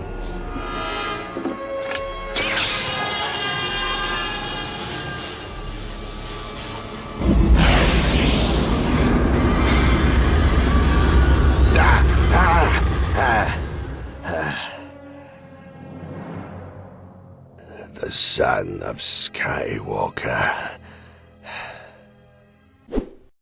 Remember when Vader said this? Luke, you can destroy the Emperor. He has foreseen this. Well, now we know why Palpatine believed that. On Alderaan, Anakin has offered to fly Obi-Wan back to Coruscant, while Yoda has decided to stay on Alderaan in order to heal properly, but not before telling his new apprentice Talon to go with Obi-Wan, just in case he needs some backup. So now left alone, Padme has returned to her investigation. Padme stands in her study with a hologram of the Black Sunset simulation displayed in front of her, with the question mark of the unknown suspect below Palpatine. R2, add in Anakin Skywalker. She leans back in her chair and stares at the glowing file for a very long time. So long, in fact, that R2-D2 starts to beep impatiently. Lady Padme, the R2 unit is requesting permission to begin this simulation. Should we begin the simulation? She places a hand on her pregnant belly. No. Are you feeling alright, my lady? Delete the program. Do you mean this simulation? No, I mean the whole program. All of it. Delete everything. But my lady... Padme snaps a look at C3. Do it now! Yes, my lady. All the holograms that fill the room disappear until the room is empty. The sliding panels over the windows automatically open, allowing the light into the room once again. And through the window, she can see the city skyline of the Alderaan capital, and the city itself, full of life again, almost as if the war had never even happened. In a shuttle on a landing platform just across from the Jedi Temple, Maul sits bound and guarded by two Jedi. He's returned. I can sense his presence. The older Jedi opens the rear door of the ship so that he can get a view of the temple, and takes a step closer. I can sense the others. There. Maul charges the younger Jedi headfirst like a bull.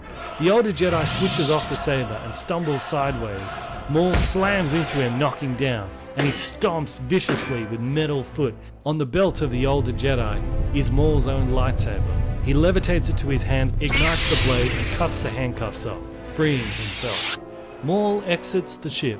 He looks towards the Jedi Temple and begins to walk towards it, until he stops and looks back over his shoulder at the ship, ready to fly him away if he so desires. But his eyes turn back to the temple once again, and narrow. Inside the temple, Palpatine emerges from the depths of the building. He once again has his young face on, and he strides confidently through the halls. Stopping in a wide open space, he looks casually around. I have foreseen how this ends. So do you want to show yourselves now, or wait to pounce out at me? It will make no difference. You will all die here. The Jedi emerge from the surroundings.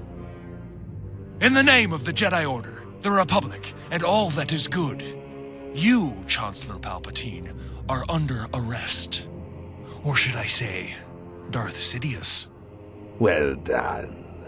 And it only took you 11 years and a galactic war to discover the truth. But are you sure you know all of it? Around from some rocks, Maul appears. They know it all, my old master. He takes a stand alongside the Jedi. So your failure to overthrow me has destroyed you to the point that you are willing to side with the Jedi against me. No more than you. You sent the Jedi to kill me in the mine, tried to use them to do your dirty work. The way I see it, this is just returning the favor. So it's simple revenge, then. You always were a small-minded fool, never able to grasp the full scope of our work, the real meaning of it, what we are building. Fortunately, there are others who do.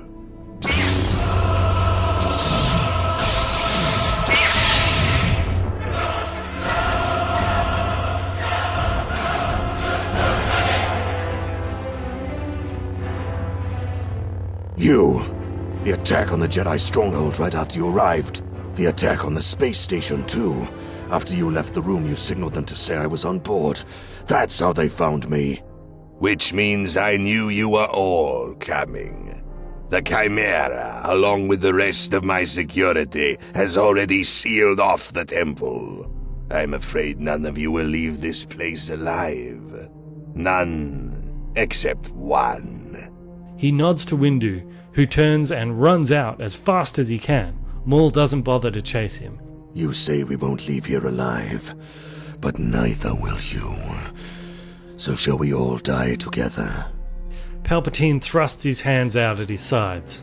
All the Jedi, along with Maul, charge at Sidious, but in a blink of an eye, he is levitated up into the air, and a swirling cyclone of dark lightning has formed around him. Maul and the Jedi are pushed back as it explodes out at them, suspending all of them in mid-air. Wave after wave of electricity engulfs them all. The temple fills with the screams of pain from men, mixed with the mocking laughter of Sidious himself. One by one, the Jedi are fried alive in this whirlwind of light, their bodies incinerated into nothing, until only Maul is left. How? Palpatine slowly lands back down to the ground. How do I still command such power after having been in a light side nexus for all this time? Very simple, my old apprentice. Allow me to pass on this one final lesson to you. I lied! I learned how to retain my power near a light side nexus centuries ago. How do you think I lived on Coruscant for all this time, right next to the temple? But why, you are asking? Why then was I weakened in the Valley of Heroes? Why did I block your memory of it? For precisely this reason, my old apprentice. For this, my final lesson to you, was my master's first lesson to me. Let your enemies know your weakness, just not your real ones. A false seed left to grow in the depths of your mind, so that in your search for a death strike on me, it would find only your own. Maul manages to muster one last grunt of hate at Sidious. Defiant to the end, all backbone with no brains, is that the legacy of Darth Maul? No, we cannot allow that. Palpatine thrusts his hands towards Maul, but this time, instead of a blast of lightning, Maul is seized by the jaw with the Force, and his mouth is wrenched open. The crunching sound of bones begins to fill the air.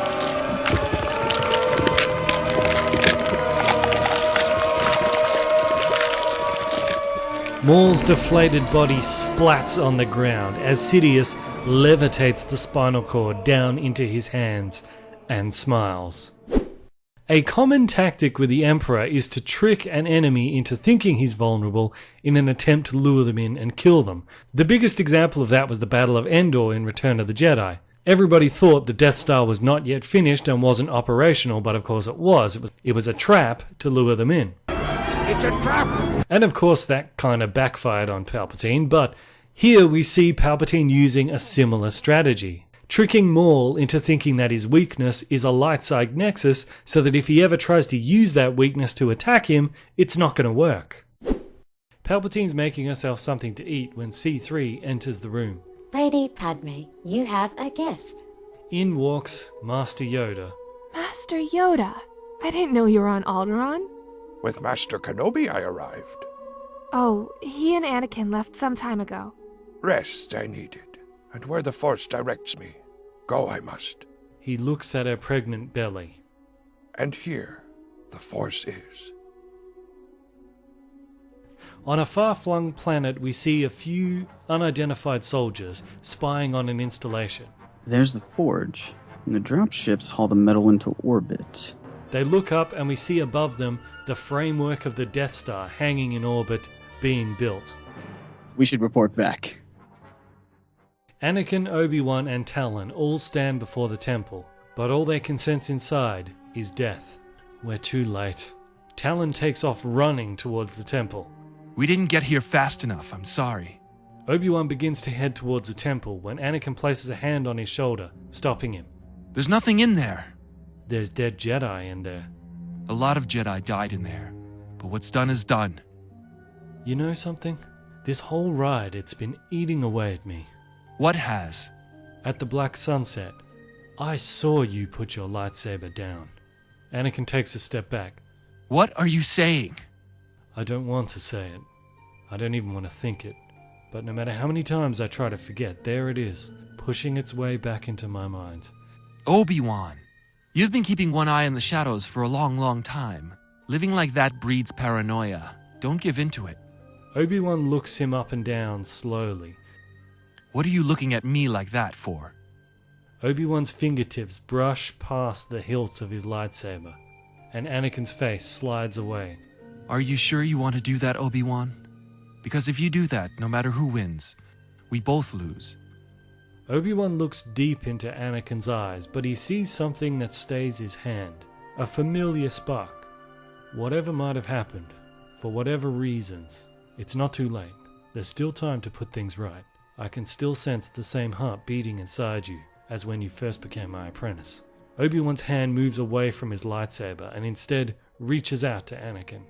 You've always wanted to save the galaxy, to bring peace to the chaos.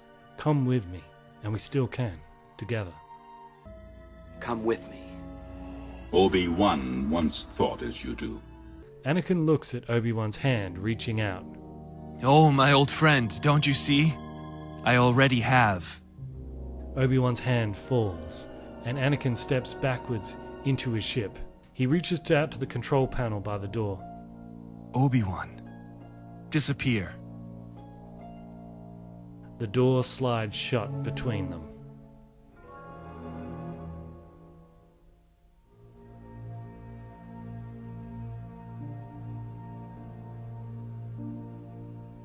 Inside the temple, Talon is cradling her brother's dead body and weeping silently. Obi-Wan appears beside her. Yoda said he would have a choice, and he made it. He looks up through the broken roof of the temple and sees Anakin's ship flying away into the distance. Yes, he did. A superstar destroyer flanked by 2 destroyers and a fleet of TIE fighters floats in orbit above Coruscant. Inside is the Chancellor's personal quarters, and Palpatine sits at his desk, sipping tea and recuperating from his trials, when he receives a hologram call from Grand Moff Tarkin. Your Excellency, the clones have discovered some armed combatants spying on the construction. From which system? Well, the clones killed them on sight, so I was unable to ask them, but from the equipment they were carrying, it's impossible to tell. It seems to be from all across the galaxy. Perhaps simply smugglers who stumbled across our operation. I have already ordered extra patrols, but thought you should know. Palpatine casually sips his tea again. I will send a TIE fighter squadron to help protect the operation. Do you think that's necessary? I have foreseen it. There will be an attack. I will give the order immediately. And I will send you a special associate of mine to assist in the defense. Very well. We will await his arrival. Palpatine ends the call and slowly turns in his chair. His eyes lock on a picture on a far table of a middle-aged woman with a kind face. On her finger, we see a distinctive ring. Unconsciously, Palpatine starts scratching at the ring on his finger, identical. He suddenly swipes his hand out to the side, sending the picture flying across the room and smashing against the wall. A droid enters the room upon hearing the noise. Clean it up. Have it incinerated. The droid approaches and begins cleaning up. Palpatine removes the ring from his finger and flicks it onto the floor. Have that incinerated too. Down on the planet, Obi-Wan is comforting Talon, when footsteps through the rubble draws his attention. He turns to see King Valium in the distance. You mustn't stay here! It isn't safe! Follow me! On Captain Antinees' ship, Padme stands by a window, watching as the stars drift by outside. Fear for your husband, you do? No, I'm just feeling a little lightheaded. You do? Yes, you do. No fault of yours this is. Padme chuckles uncomfortably. What? What are you talking about? A great burden does weigh on your heart. Alone you should not bear it. Well, you said it wasn't safe for me on Alderaan with all the assassinations of Jedi, and I'm carrying one. Safe your children will be. Then why did we have to leave Alder? She pauses in mid-word. Children? You mean twins? Anakin couldn't help it, but you can see them? A glimpse the Force has given me of your children. Darkness now rules this galaxy, but the way back to the light, through your children, we can find. General Grievous is escorted into the Chancellor's quarters. Once Palpatine's guards leave, Grievous places a device on the table. All the files for the remaining Jedi that were on the space station. Good. And the station itself? Destroyed. And the Jedi files of Maul's confession? Erased. You have done well. Master, on the space station, Darth Maul. He was my apprentice, and you wish to kill him to take his place. It is only natural. Fear not, my friend. Be patient, and you will soon get your chance. Palpatine pushes the device back to him with the Force. Pass those along to the Chimera to begin tracking the last of the Jedi who are in hiding. We estimate less than 60 remain. Only those who are too afraid to reveal themselves. Excellent. Soon the Jedi will be all but extinct. But before you return to your comrades in the Chimera, I do have a special assignment for you. On Alderaan, at Padme and Anakin's house, Owen, Beru, and Padme's mother arrive. Beru is carrying their new baby boy. Maybe we should have told her we were coming. But then it wouldn't have been a surprise. He rings the bell and C3 answers the door. Greetings, Master Owen and Lady Beru. How delightful to see you both. Shh! We're here to surprise my sister. Oh, well, I'm afraid Lady Padme isn't in at the moment. I told you we should have called first. When will she be back? Unfortunately, Lady Padme left rather suddenly, so I was unable to inquire. But please, come in. I'm sure she won't be long. King Valium's ship flies towards a busy spaceport on the edge of the Alderaan system. Obi-Wan and Talon observe through a window. The Alderaan shipyards? Only at first glance, Master Kenobi. The doors of a huge hangar open and the vessel enters. Obi-Wan and Talon press up against the glass in shock. The facility below is in a buzz with what seems to be a newly equipped army. Obi-Wan is in shock. Your Majesty, if you recall the terms of the peace treaty, Alderaan was to return to its neutral status, with no army. Indeed. And you no doubt recall that violation of this treaty could result in a suspension, possibly even a resurgence of the war. If Alderaan had an army, which it does not, what you see here is a private enterprise, with not a single citizen of Alderaan involved. Except for you. I am merely renting our space to an independent security agency. Such a thing is not unusual. How did you get all of this equipment here without attracting attention? An old friend of mine runs a shipping company. Obi-Wan turns to face him. You're playing a very dangerous game, Your Majesty. Let us speak plainly. My world has always been a peaceful planet. It is what we are, what we stand for, and I would never want to change that. However, the Clone Wars taught us a very hard lesson. We must have the ability to defend ourselves. What you see here is a way for me to protect my world without violating the treaty. Talon smiles. An off-the-books army. King Valium looks at her. And from what you have told me, my dear, an army that the Chancellor does not control could be a very useful one indeed. The ship lands, and as the three of them exit, Obi-Wan turns and sees a row of fighter jets lined up. X-Wings, the new design. I heard about them. Just as tough as the TIE fighter, only lighter and faster. As you might have guessed, yes, this is the beginning of what will become the Rebel Alliance. And that friend with the shipping company that helped get the equipment here that King Valium is referring to is, of course, Padme. She runs the shipping company. So she's been working with him to try to help set up this Rebel Alliance. The king leads them into a control room, and already waiting there is Yoda, Captain Antinees, and pregnant Padme. Obi-Wan senses Padme's sadness from across the room, and sends her a comforting smile. The king slowly scans the faces of everyone in the room. Welcome, Master Yoda. Padme, I want to thank you all for being here. The last time we were all together, the galaxy looked very different. But with the help of old friends and new friends, he gestures to Talon. Perhaps we can remedy that. Together. He hits the button. So it's true, Sidious is building it, with the clones as his workforce. They're wasting their time, they'll never finish it. Why's that? It can't be built. A structure that size generates its own gravitational pull, just like a small planet. So the more mass you add to it as you're building it, the stronger the gravity field grows, and it starts to collapse in on itself. There's no metal strong enough to support the structure. We realized that towards the end, so we just decided to use these plans to scare people, but it could never really be built. Mandalorian iron is strong enough.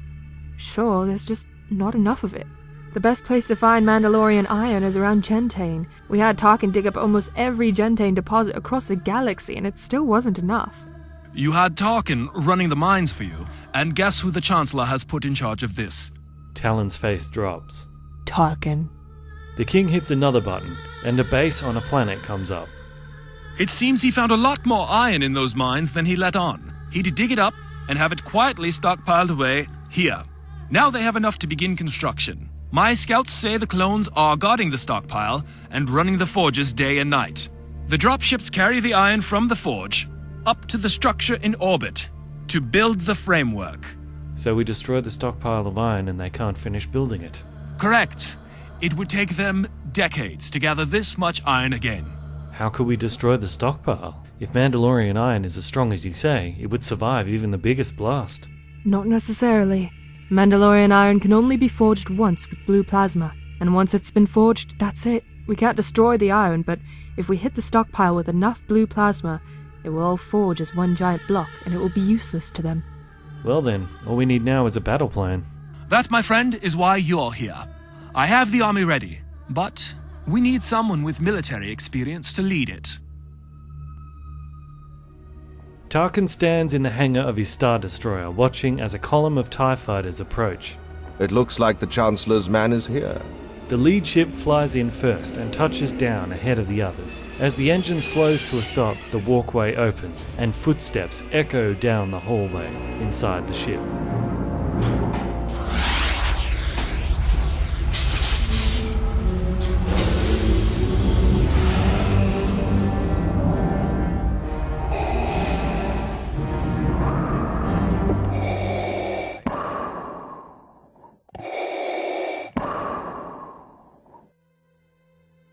Back on Coruscant, Palpatine remains in his floating fortress above the planet. He enters the innermost room of his private quarters. Sith artifacts line the walls all around him. And having mostly rested for the last few days, Palpatine now looks refreshed and strong once again. As he approaches the center of the room, the floor lights up with a dark blue glow as he steps onto it, and all the other lights dim around him. He closes his eyes and begins to meditate, focusing his mind with centuries worth of discipline tapping into the deepest reserves of the dark side. His perception expands out past the walls around him. He feels all the officers and soldiers on board, scurrying around with their various tasks. He senses the planet below him, billions upon billions of life forms, like ants in a hive, unable to see beyond the nest. His perception expands past planets, past stars, past solar systems, looking for something very specific, something very remarkable. And on the edge of Alderaan space, he finds what he's looking for. Obi-Wan addresses the pilots of the King's private army. Our plan of attack is very simple and very direct. We get in, destroy the stockpile of iron, and get out as quickly as possible. The X-Wings will protect the bomber ship with the blue plasma. We form a perimeter around them. The key here is speed. They have a Star Destroyer in orbit next to the construction, so we stay well away from that, and enter the planet's atmosphere 300 clicks away to be out of range. And then we skim the treetops to stay below radar as we approach the target. Meanwhile, our ground units will take up a position on the hill on the opposite side of our target. They will attack with mortar strikes. The facility has ion cannons, which could do us a lot of damage, so the mortars will draw their fire in the opposite direction, so when we arrive, the ion cannons will be pointing the other way. Who carries the blue plasma? You do. We only have one payload, only one chance to make it count. Only one payload of plasma? So, if we lose that? Then we failed our mission. But because we only have one payload, we fixed it to be attached to the hull of the ship by magnetic strips. So if at any point the X-Wing carrying it is damaged and can't make the target, one of us can fly up close, have it stick to us, and then we become the bomber. Will it detonate at impact, or is it on a timer? Neither. It will hit the ground, but then one of us needs to shoot it to set it off. So you'll need to make sure it lands right next to the building. This just keeps getting better. I know it sounds tricky, but remember they'll be preoccupied with the mortar attacks. With a bit of luck, we can be gone before they even know we're there. Do you even believe in luck, Master Jedi? In my experience, there's no such thing as luck. There's a first time for everything. You all know your rendezvous points. Are there any questions? Then may the Force be with us. The group snaps into action and heads towards their ships. Obi-Wan approaches Talon and Yoda. It'll be tough, but as long as we stay on target, I think we can do it. A cold chill suddenly comes over all of them. What was that? Talon stiffens in fear. That was him. He's looking. But not for us, he's looking for the children. In a blast of force speed, Yoda suddenly disappears, and Obi-Wan and Talon run after him. They follow him into Padme's room. She's going into her first contractions of birth. She's going into labor. Captain Antinees and King Valium enter the room. The room suddenly jolts underneath them. By the Force, what is that? Sidious is trying to reach the children. Yoda's protecting them. Sidious? You mean the Chancellor? He can attack with just his mind. I've seen him do it before, but it gets weaker over long distances. We need to get her as far away as possible. My ship has hyperspeed, and medical equipment on board. Get her aboard, and flee to the outer rim. He turns to Talon. You go too. What about the attack? We'll be fine, but Yoda might need your help. Go! Lead the attack! We'll take care of Padme. Obi-Wan nods, but before he can turn to leave, Talon takes hold of his hand. Don't let yourself get killed. Whatever you say, ma'am. With a slight smile, they part ways. On a far-flung world, Tann Windu sits in his chair in a small home. He is half asleep when a noise wakes him up. Who's there? Oh, it's just you. You're one of the few people who can sneak up on a Jedi. Or former Jedi. He kicks at the collection of empty bottles on the floor. It wasn't that hard. A womp rat could sneak up on you in this state. You got the money? Courtesy of the Hutts. Fett drops a big bag full of Republic credits at his feet. Tann is giddy with excitement. Yes, that's a lot of money. The bounty was 10,000 credits for each Jedi, and you delivered us quite a few. There's enough there for 2 lifetimes. Tann continues to rummage through the bag. Hey, pour yourself a drink if you want. Is that why you did this? So that you could drink all the money? No. These are my wages. For a lifetime of service to the Jedi Order. I didn't think Jedis got paid. Exactly. You work, you sweat, and you bleed for the Order. And what do you get at the end of it? Nothing. Don't believe me? Just ask my brother. They tell you the sacrifice you need to make to become a Jedi. But what they don't tell you is that to stay a Jedi, you need to keep on sacrificing. More and more. And maybe even things you never thought you would have to. You spend decades watching all your childhood friends have careers and start families. And you're still in the same place, doing the same job. And a job that everyone hates you for. I could see it in people's faces every day. They would spit on me if they could. You sacrifice everything to protect people, and in turn, they hate you for it. And one day, it suddenly hits you. You wasted your life. Tann holds up a fistful of credits. This is my compensation for all the years I lost to the Order, and I earned every single credit. Yes, you did. There's an extra 10,000 in there. Is that a mistake or a bonus? Neither.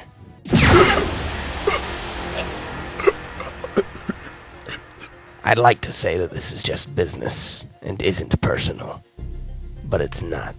You see, I hate the Jedis, and the Hutts might only be acting as middlemen for the bounty, but even gangsters like them have reputations to uphold. Could you imagine if word got out that they've made a deal with a Jedi? Even a Jedi turned traitor. No one in the underworld would ever trust them again. He collects the bag full of money. So this is all going back to the Hutts. Every last credit.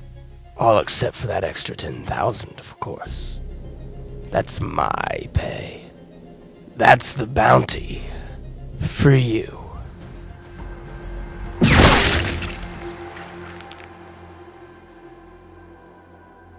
Tarkin and Anakin stand on the bridge of the Star Destroyer watching the Death Star construction, and one of the officers calls out, Grand Moff Tarkin, the ion cannons on the planet have come under attack. From where? The hills. It seems to be just one group. Shall we order the cannons to return fire? Yes. He turns to Vader. Unless you have any objections? Any other activity on the planet? No, sir. Scanners detect nothing. It's just this one group, it seems. Proceed. The officer relays the order to return fire. Order the squadron to assemble in Hangar 1. Yes, sir.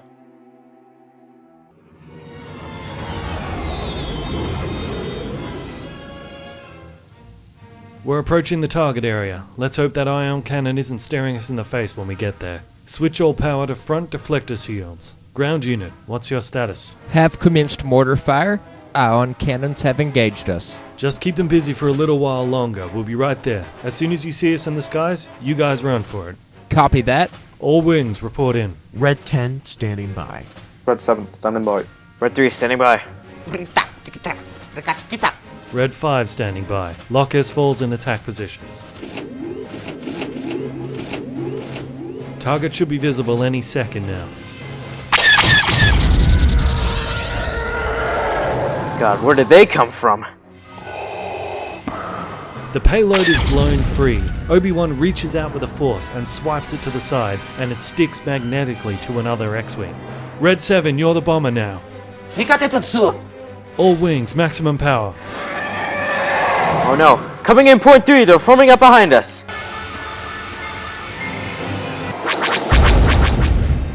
Red 4 and 6, circle back with me. We'll make a pass, try to thin out the herd.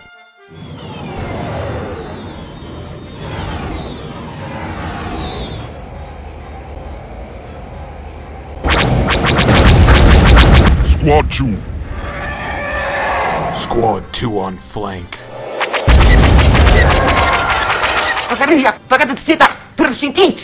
They've called in reinforcements. I'll try to keep them busy.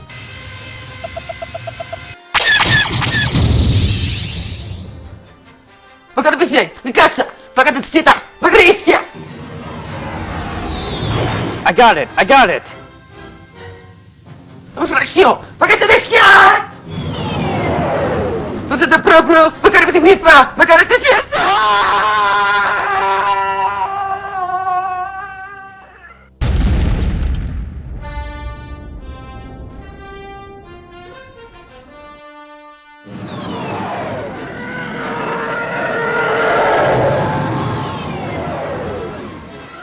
Target in sight, preparing to drop the payload. Steady.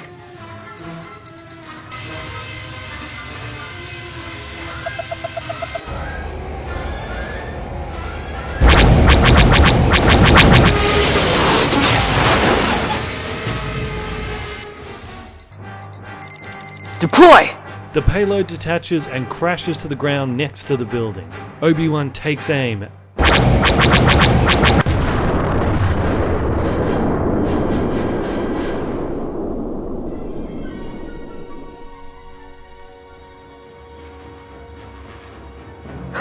It's a hit! Great shot, Red Leader.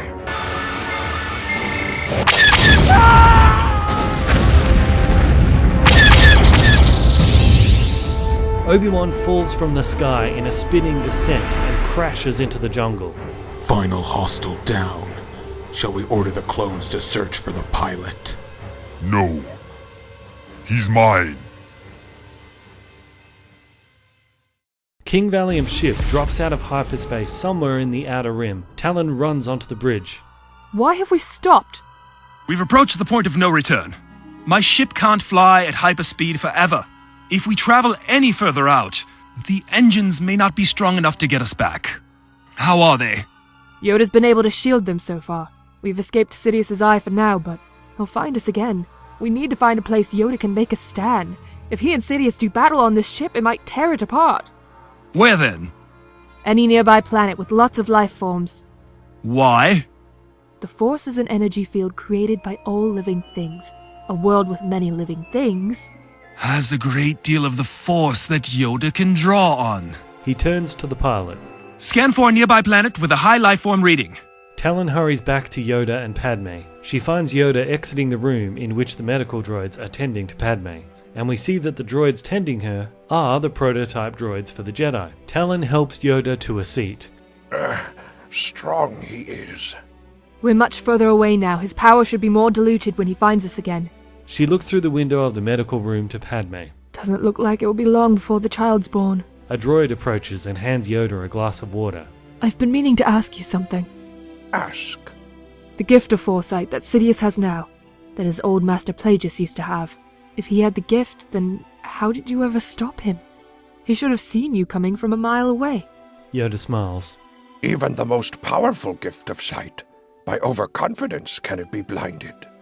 Your overconfidence is your weakness. King Valium appears. We found an appropriate planet, and will land any moment now. It might be best that you drop us off and return to orbit to wait. This might get messy. The king looks to Yoda. Listen to her, we should. Very well. What planet is it? The Dagobah system. You remember in Empire Strikes Back when Luke first arrives on Dagobah, he says to R2, "There's something familiar about this place." Well, in this version, that's because he has been on Dagobah before. He was born there. This would also add an extra layer as to why Yoda wants to train Luke on that planet, because that's the place of his birth, so it will kind of be like the place of his rebirth as a Jedi.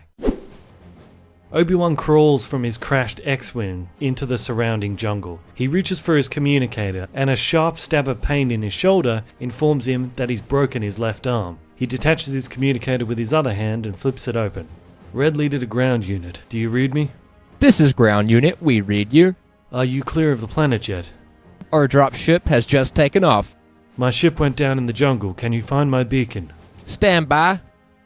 We have you, Red Leader. Recommend you find high ground to aid with extraction.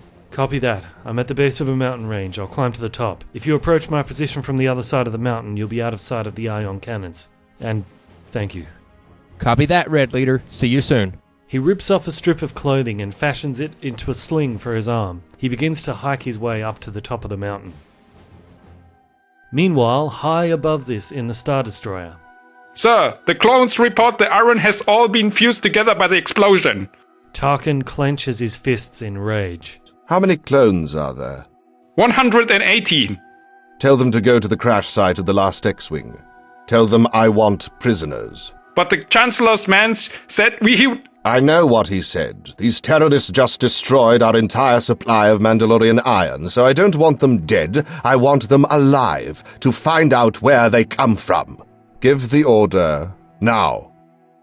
Yoda and Talon lay Padme down on a stretcher that Yoda's droids have set up under a massive tree that serves as an improvised shelter. As Padme's contractions begin once again, Talon looks up at the King's ship as it flies out to reach orbit. The environment around them is a beautiful, lush rainforest. Padme's contractions begin once again. I think it's time. Let's hope she can finish before Sidious finds us again. How long can it take to birth just one baby? Not one. She's carrying twins. 2. Yoda looks back at her with a deadly serious face. No. 3.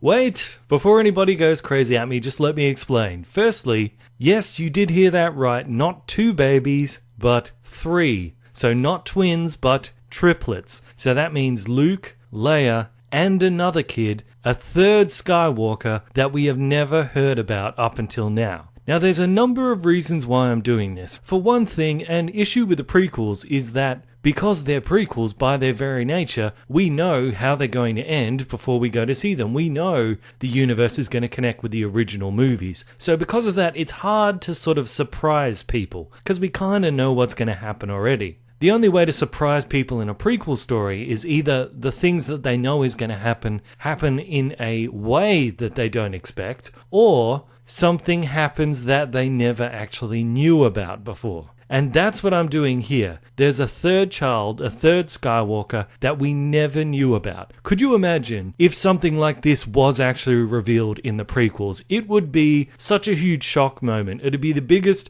shock moment. It would actually match the Luke, I'm your father bit from Empire Strikes Back. And remember, in Empire Strikes Back, Yoda did say, there is another Skywalker. That boy is our last hope. No. There is another.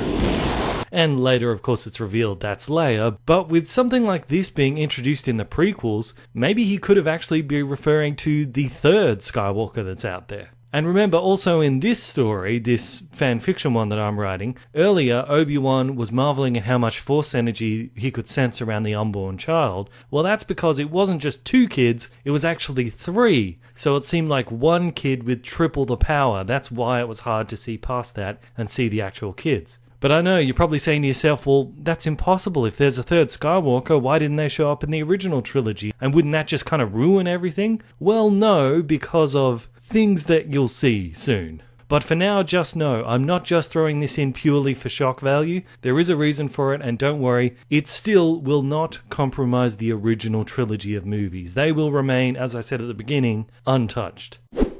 The first child is born. Padme looks into her son's eyes and sees all of his compassion and all of his goodness. Luke. The Medroid holds him up, and Yoda raises his hand in front of the child, and in closing his eyes, he opens his mind to sense the child's destiny in the Force. Luke is destined to destroy the Emperor. Yoda takes him from the droid and with a smile, lays him down in the soft grass. Padme is immediately seized by birth pangs again. Soon the second child is born. Padme looks into her daughter's eyes, and she sees an ocean of strength and determination. Leia. Yoda once again raises his hand and senses her destiny in the Force. Leia is destined to lead the rebellion, and she is laid down beside her brother in the grass. Soon, the 3rd child is born, another girl. Padme looks into this child's eyes, but she is not quite sure what she sees. Looking into this child's eyes is like looking into the endless horizon. Lara. Yoda reaches out and senses her destiny in the Force. His hand hovers in front of the baby. As he concentrates, his tiny head starts to twitch back and forth slightly. He begins to tremble, and his hand starts to shake. Talon steps towards him, but stops as she senses a strong connection going on. Suddenly Yoda jolts away, stumbling back. Talon catches him, and slowly he reorients himself. Talon whispers, What did you see? The place where it ends and begins. Padme looks exhausted, barely even able to raise her head. Yoda collects himself, approaches, and he places his hand on her forehead, using the Force to calm her mind. Sleep now. Padme's eyes close, and she goes to sleep. Sleep and forget. Forget. Forget. Earlier on, we saw Yoda clear the memory block that was in Maul. So let's just say that here, Yoda is ensuring that nobody will remember the existence of this third child. Not even Padme herself. No one will know about this child except for Yoda and Talon. Talon collects the third Skywalker and lays her down by her siblings, all three of them together. Obi-Wan claws his way up onto the mountain's peak, and who is waiting for him? Without a word, he reaches up and detaches the upper part of his helmet. Taking hold of his mask, he unhooks it and pulls it off.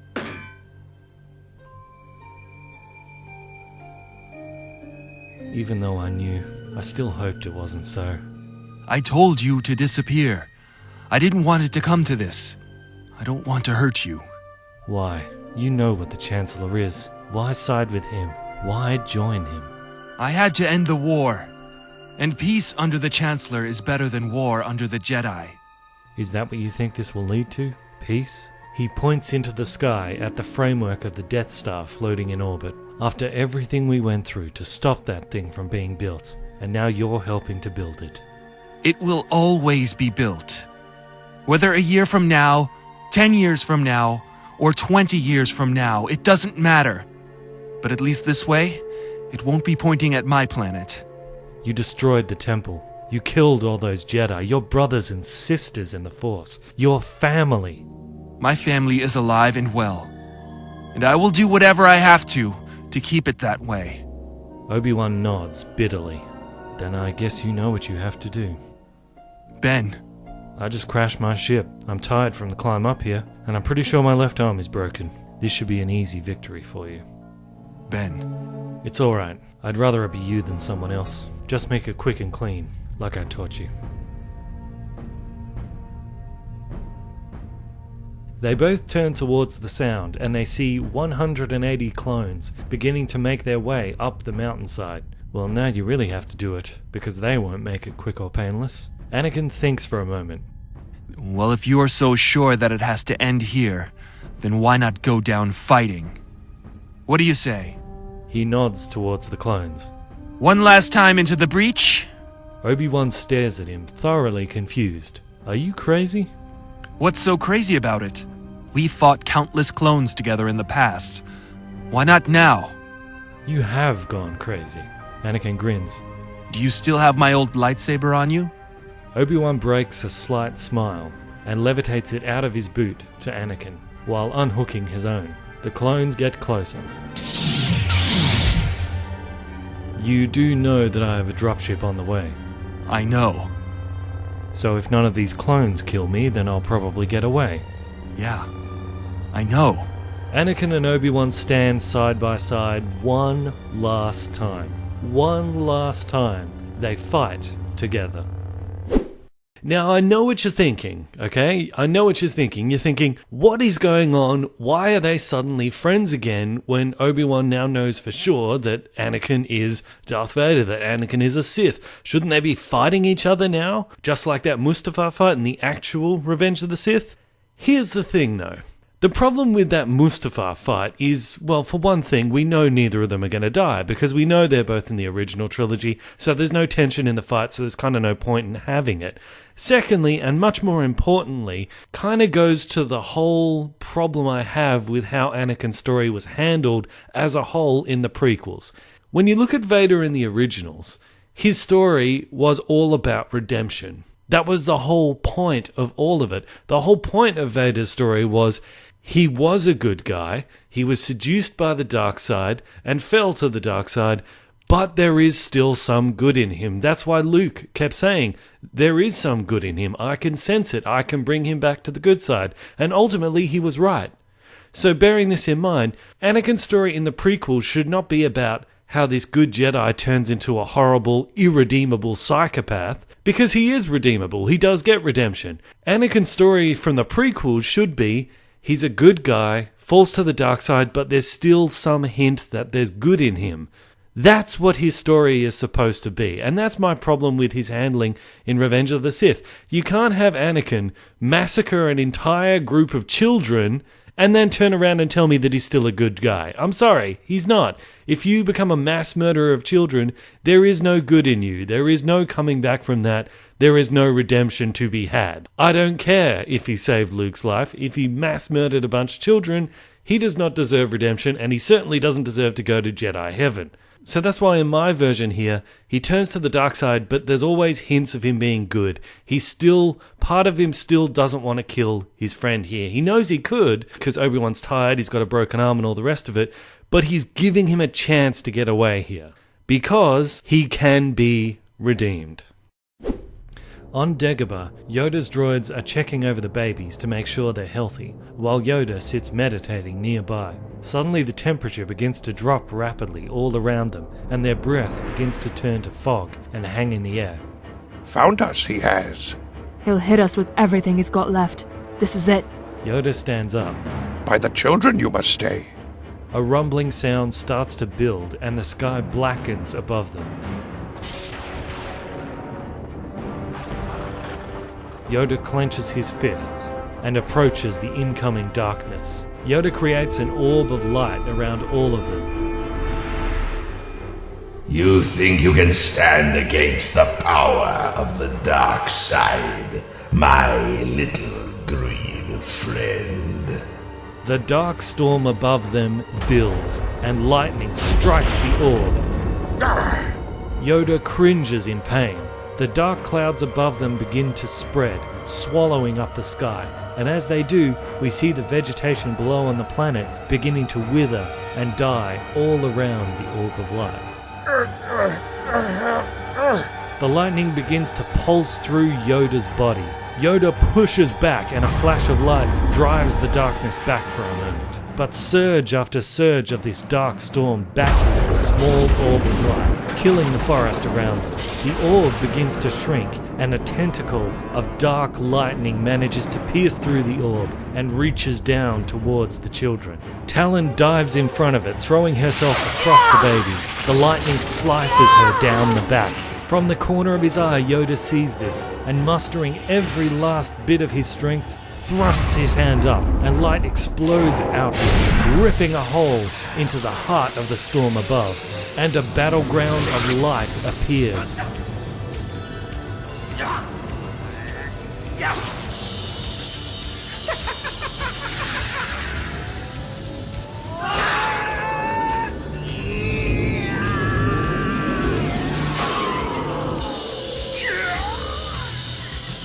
We see the dark storm starting to lose its grip on the planet, and with one final effort, Yoda makes his move.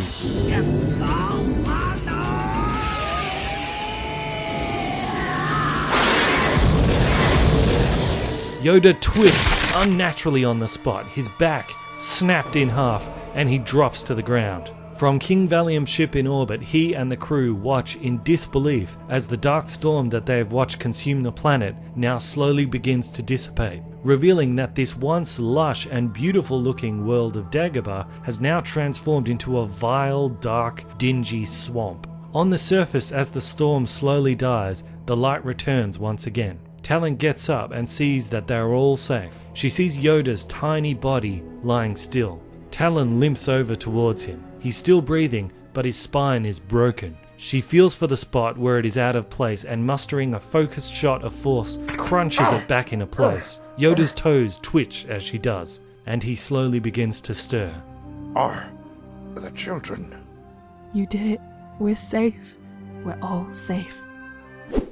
Okay, a few things I want to point out here. Firstly, if you go back and watch the previous movies in the series, you'll notice that Yoda doesn't have a cane. I actually photoshopped the cane out, and that's because I wanted to have it here in this moment that his back is broken in this psychic battle with Palpitine, but is then reset by Talon. And this is the reason why Yoda has that limp and why he needs to use a cane. And this also adds to that moment in Return of the Jedi when he tells Luke not to underestimate the power of the Emperor. He was saying that because he experienced the full power of the Emperor right here. Also, the big tree that they all sought refuge under that got damaged during the battle is now the same tree that Luke goes into in Empire Strikes Back, where he sees his face in the Vader mask. Yoda said that place is strong in the dark side of the Force, and earlier in this movie, they said that a dark side Lexus can be formed if something significant happened there. So that's why there's a dark side Nexus on Dagobah, and that's why it has special significance to Luke, because he was literally born there. Also, yes, Sidious does actually have the power to create a dark side storm. That's not something I just made up. That's actually from the EU, and yes, I know, I am cherry-picking certain things from the EU that I want to use, but that is a power that Sidious does have in the EU. But the reason that power is able to alter all of this planet of Alderaan right here is not because Sidious is that powerful, because really, if Sidious was that powerful to destroy a whole planet like that, he wouldn't need the Death Star. He would just have himself. He would already be that powerful. The reason that he alters Dagobah in this way is because this is his power clashing with Yoda's power to create this effect. So it's like the equivalent of when you get one hurricane merging with another hurricane, and the storm front combines to create a super hurricane. That's basically what this is. That's why Dagobah changes. That's why we have the Nexus of the Dark Side there. A huge pile of clone bodies lay at the base of the mountain as Anakin and Obi-Wan cut them down, sending them toppling over the cliff. But as the last clone falls from the mountain, Anakin and Obi-Wan kneel in the center of the scene, exhausted, and silently they stare at each other. And as the sound of a dropship approaches, Anakin retracts his old Jedi lightsaber back into its hilt and passes it back to Obi-Wan. Go! And never come back! With a frown, Obi-Wan stashes the saber back in his boot and rises with a stagger. As the dropship lands behind them, they slip away from each other. And as Obi-Wan is pulled onto the dropship by the soldiers, he looks back one last time, but Anakin is gone. King Valium has landed on Dagobah. The crew struggles to see through the thick fog that now has come to cloak the planet, when a shape appears in the mist. The king squints to see. Over there! The crew runs towards him as he approaches them, holding two babies, Luke and Leia. The figure of Padme, still unconscious, follows behind him, with Yoda levitating her by the Force. King Valium looks at Yoda holding the two babies. Truly the Force is with you, Master Jedi. Where is the other? Maul's sister. Yoda bows his head. With the Force, she is now. At Anakin and Padme's home on Alderaan, Beru is sitting with her new baby boy outside on a bench. Oh, I think I need to lie down for a moment. Could you take the baby? Of course, dear. Beru heads inside and the grandmother comforts the baby boy. Some distance away, there is a strange noise that grabs her attention.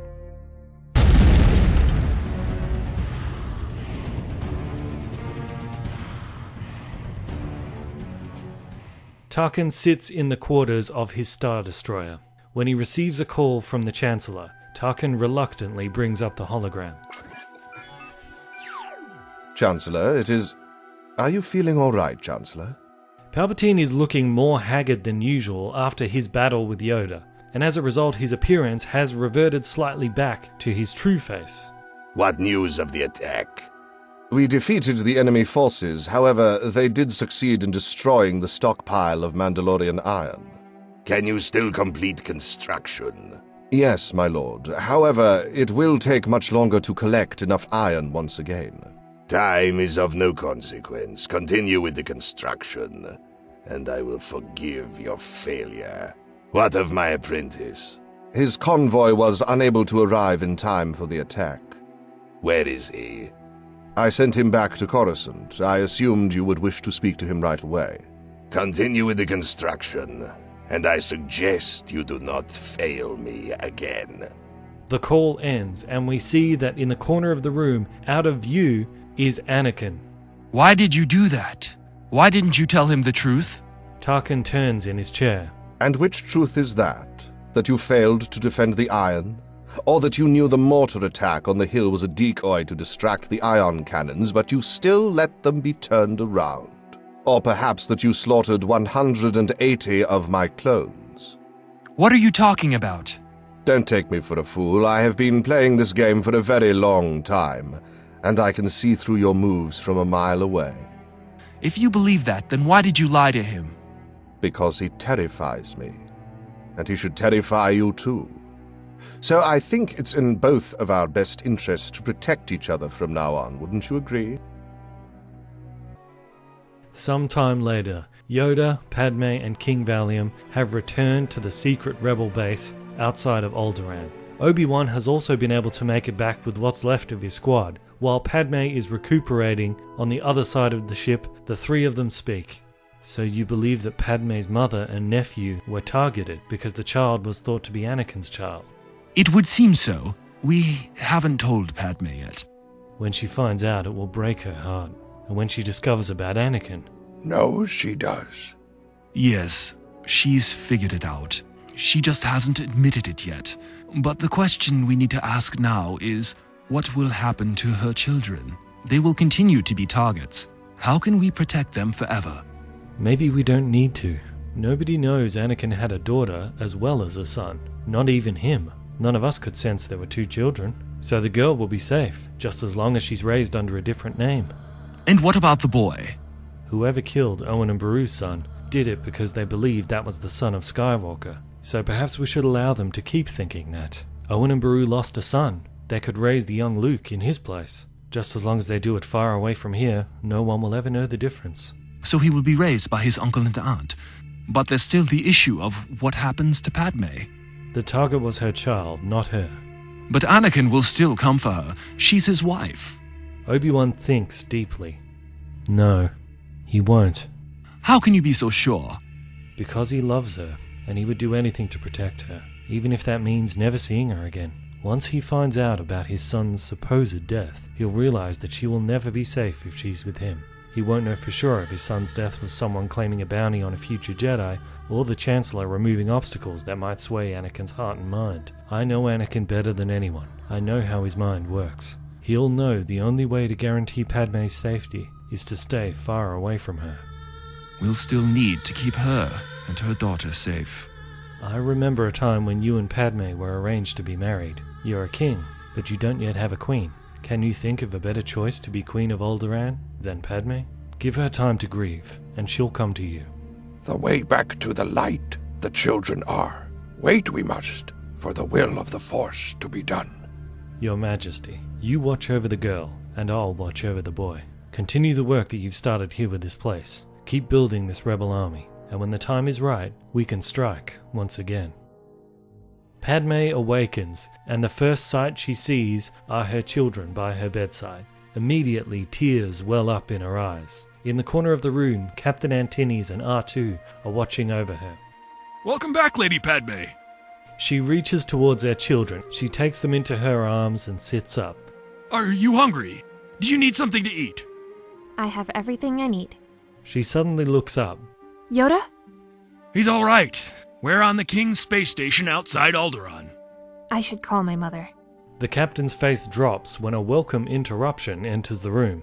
Oh, thank the Maker! Lady Padme, it is so good to see you fully functional again.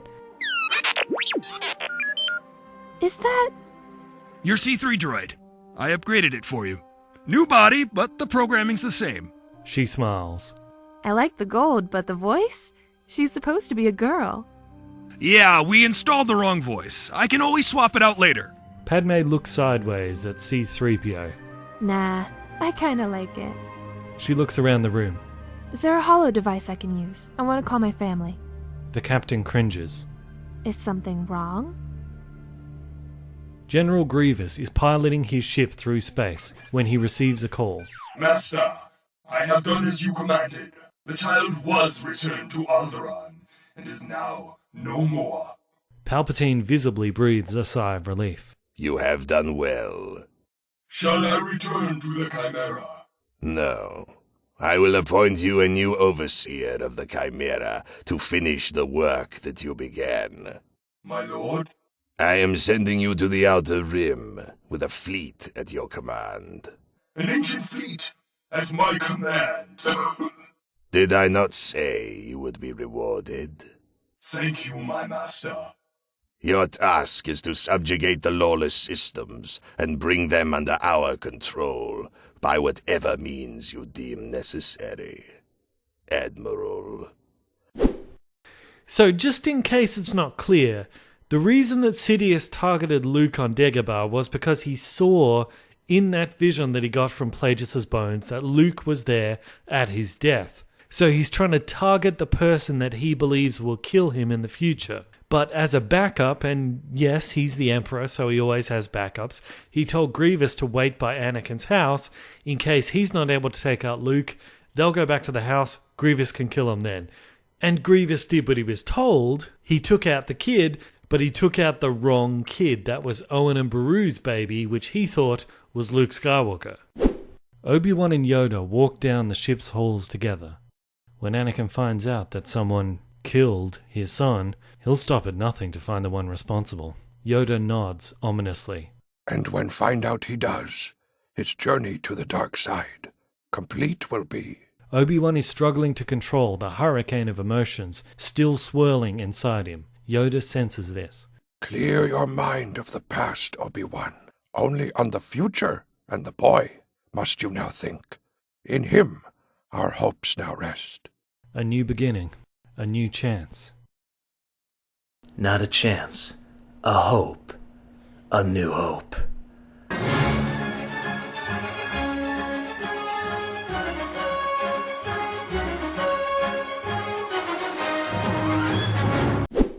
So as you can see, what I've done is all the things necessary to connect to A New Hope have now been connected, but at the same time, I've left room here for kind of an anthology movie that could bridge between this and A New Hope, if you guys want me to do it. It's supply and demand. If you guys demand it, I'll supply it. But basically what it would be that Vader has taken over leadership of the Chimera and is now hunting down the last of the Jedi. As Obi-Wan said, he used to hunt down and destroy all the Jedi Knights, so he's basically doing that. But he'd also be trying to find the person responsible for the supposed death of his son, which is Grievous. So that would culminate in Grievous and Vader dueling for who's going to be Sidious's main apprentice. In the same kind of way that Sidious made Luke and Vader duel and Maul and Talon duel. Same thing would happen here with Grievous and Vader.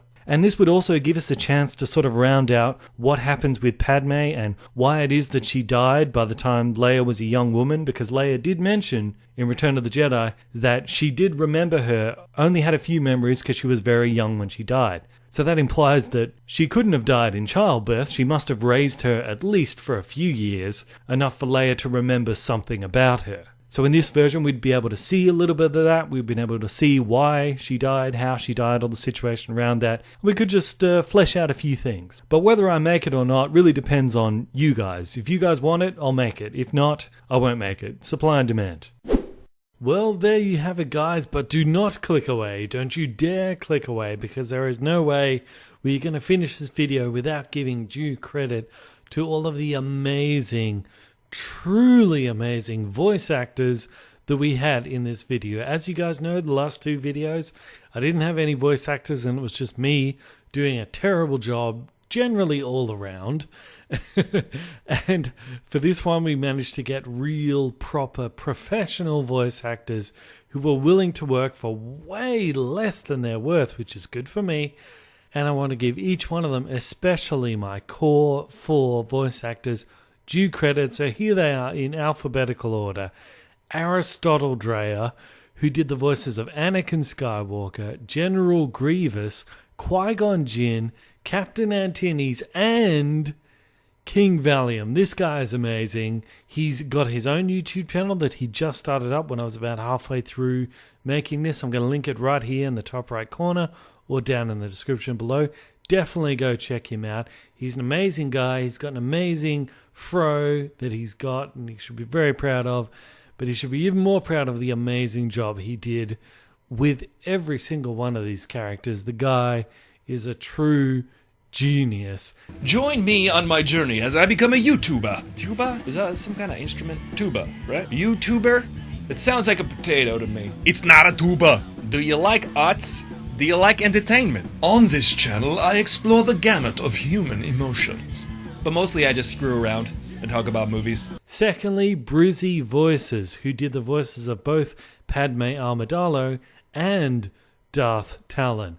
Now, I know many of you guys have already mentioned in the comment section that Padme's voice acting skills in this was absolutely beyond reproach. You guys thought that she was so good at playing Padme. She sounded exactly like Natalie Portman, and I totally agree with you.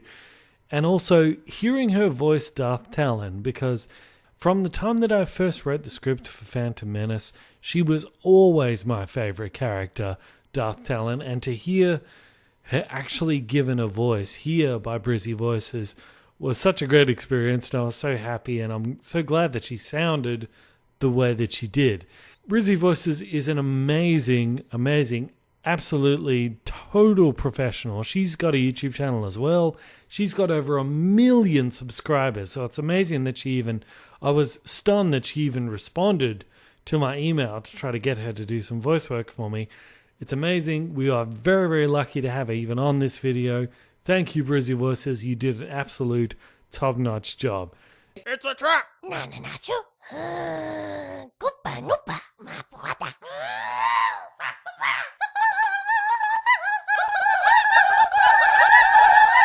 Jordan Moore, who did the voices of both Talon Windu and Mace Windu, the ghost of Mace Windu, obviously. Jordan Moore, you are amazing, and the Russian comic book geek sent me on to you, and as he said, you are about 17, 18 years of age, yet you're not even 20 years old yet, and you already have so much bass in your voice. The god of testosterone has obviously just beaten you over the head mercilessly until your voice turns into this bassy love fest that just pours pure honey into your ears. And okay, this is getting weird now, but yeah, Jordan Moore, your voice is amazing. Thank you so much for doing the voices of these two characters, these two brothers. I really appreciate it. You did a fantastic job. You also have a channel. Again, top right corner. Click right here to check him out. Look at the other stuff he's done. And so I have come to you, Malagandra, of my former life, Mars as I call you now. Your last son has come home. I face you in my true shape. I forgive you for the deaths of my wife and child. I forgive you for the deaths of my people, as I forgive myself. And finally, the final of the Fantastic Four, the Big Four, is Lord Jazor. And wow, his username does not lie. He truly is the Lord Jazor. This guy voiced not only Palpitine / Sidious, but he also voiced Darth Maul. Yes, that was also him. And Yoda and Grand Moff Tarkin. This guy's phenomenal. He truly is the man of 1,000 different voices. Lord Jazor, you are a champion, mate, and you really do have a gift. Thank you so much, Lord Jazor, for being a part of this. This is my home, and with all that I've learned and set into motion, they will soon realize the only thing to fear is me. You really went, especially because I had some voice actors drop out on me at the early points. So Lord Jazor here and Aristotle Drea jumped in and ended up doing way more voices than they were originally supposed to. So thank you especially to both of you guys filling in and creating all these new characters on such short notice. Thank you, Lord Jazor. Thank you, Aristotle Drea. Thank you, Brizzy Voices. Thank you, Jordan Moore. And of course, how could I forget Doug Walker, the nostalgia critic himself. Oh, dude, I gotta tell you, when I started this trilogy and I started putting you as a character in Phantom Menace, it was always my idea that hopefully if we turned out to have 3 different movies that we could maybe get you to voice the one at the end. And you have, and it absolutely stunned me because we put that video out where we started tweeting you, trying to get you to voice that line, and less than 1 hour, you had responded and had already sent us the line, and we could put it in and insert it, and upload the video here. It was amazing. Thank you so much, Doug Walker. You're a champion. You're an absolute champion. I love you 10 times more than I used to, which might be slightly scary for you. But thank you so much, mate. You're a champion. I absolutely love you. Thank you all of you guys, because all of you guys who watched this and all of you guys who contributed to this. I also put out a video for all of the extras, all of the, I think it was around 15 to 20 different characters that maybe only have one line or something like this. And I put out a video to you guys to see if any of you guys were interested in doing it. Thought I would only get 20 responses back. Turned out I got so many responses, I got about 200 responses within 1 hour, so I had to actually take the video down saying that because it was just too much. I couldn't process all these requests. So thank you, all of you guys. I'm going to include all your names in the credits that will roll in a sec. I accidentally deleted the list that I had where I had all of your names for all the different characters. So look, if your name is omitted from these credits, I've left it blank, so just message me at BanditIncorporated@gmail.com, send me an email, and I'll include your name in an annotation, because you guys deserve it. You guys made this video what it was. Thank you so much. I'm getting emotional now.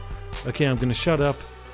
Thank you so much for supporting the channel here, and I hope to see a lot more of you in the comment section, all of you who watch this. Thank you very much.